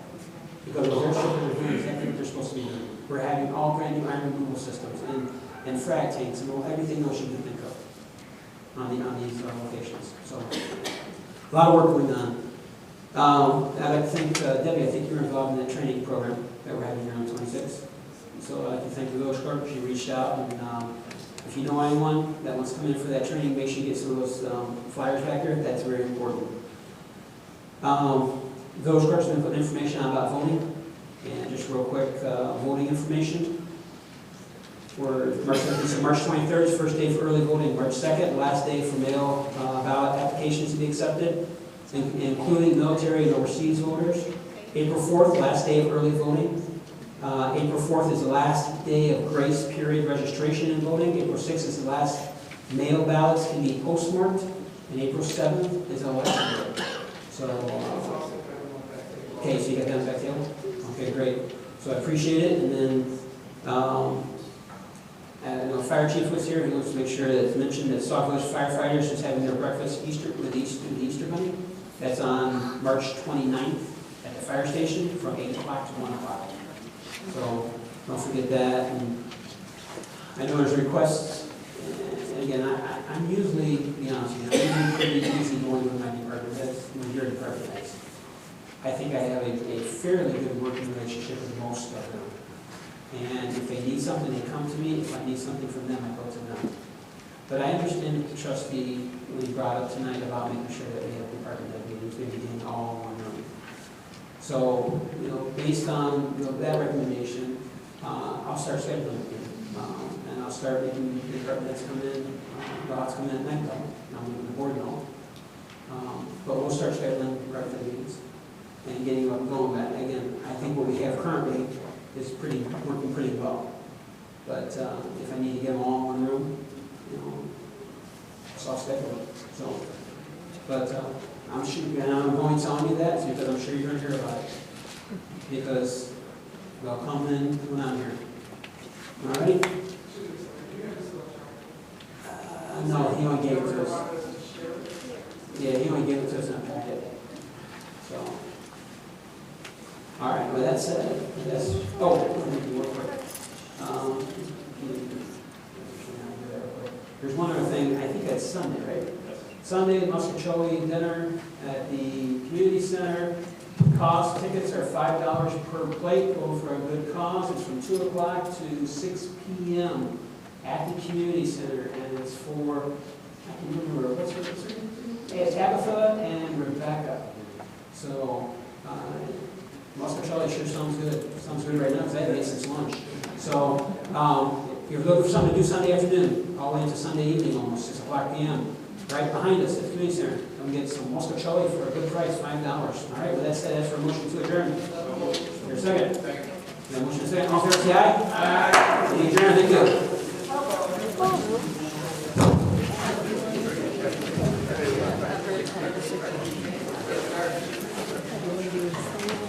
Huh? Oh, I know. It is what it is.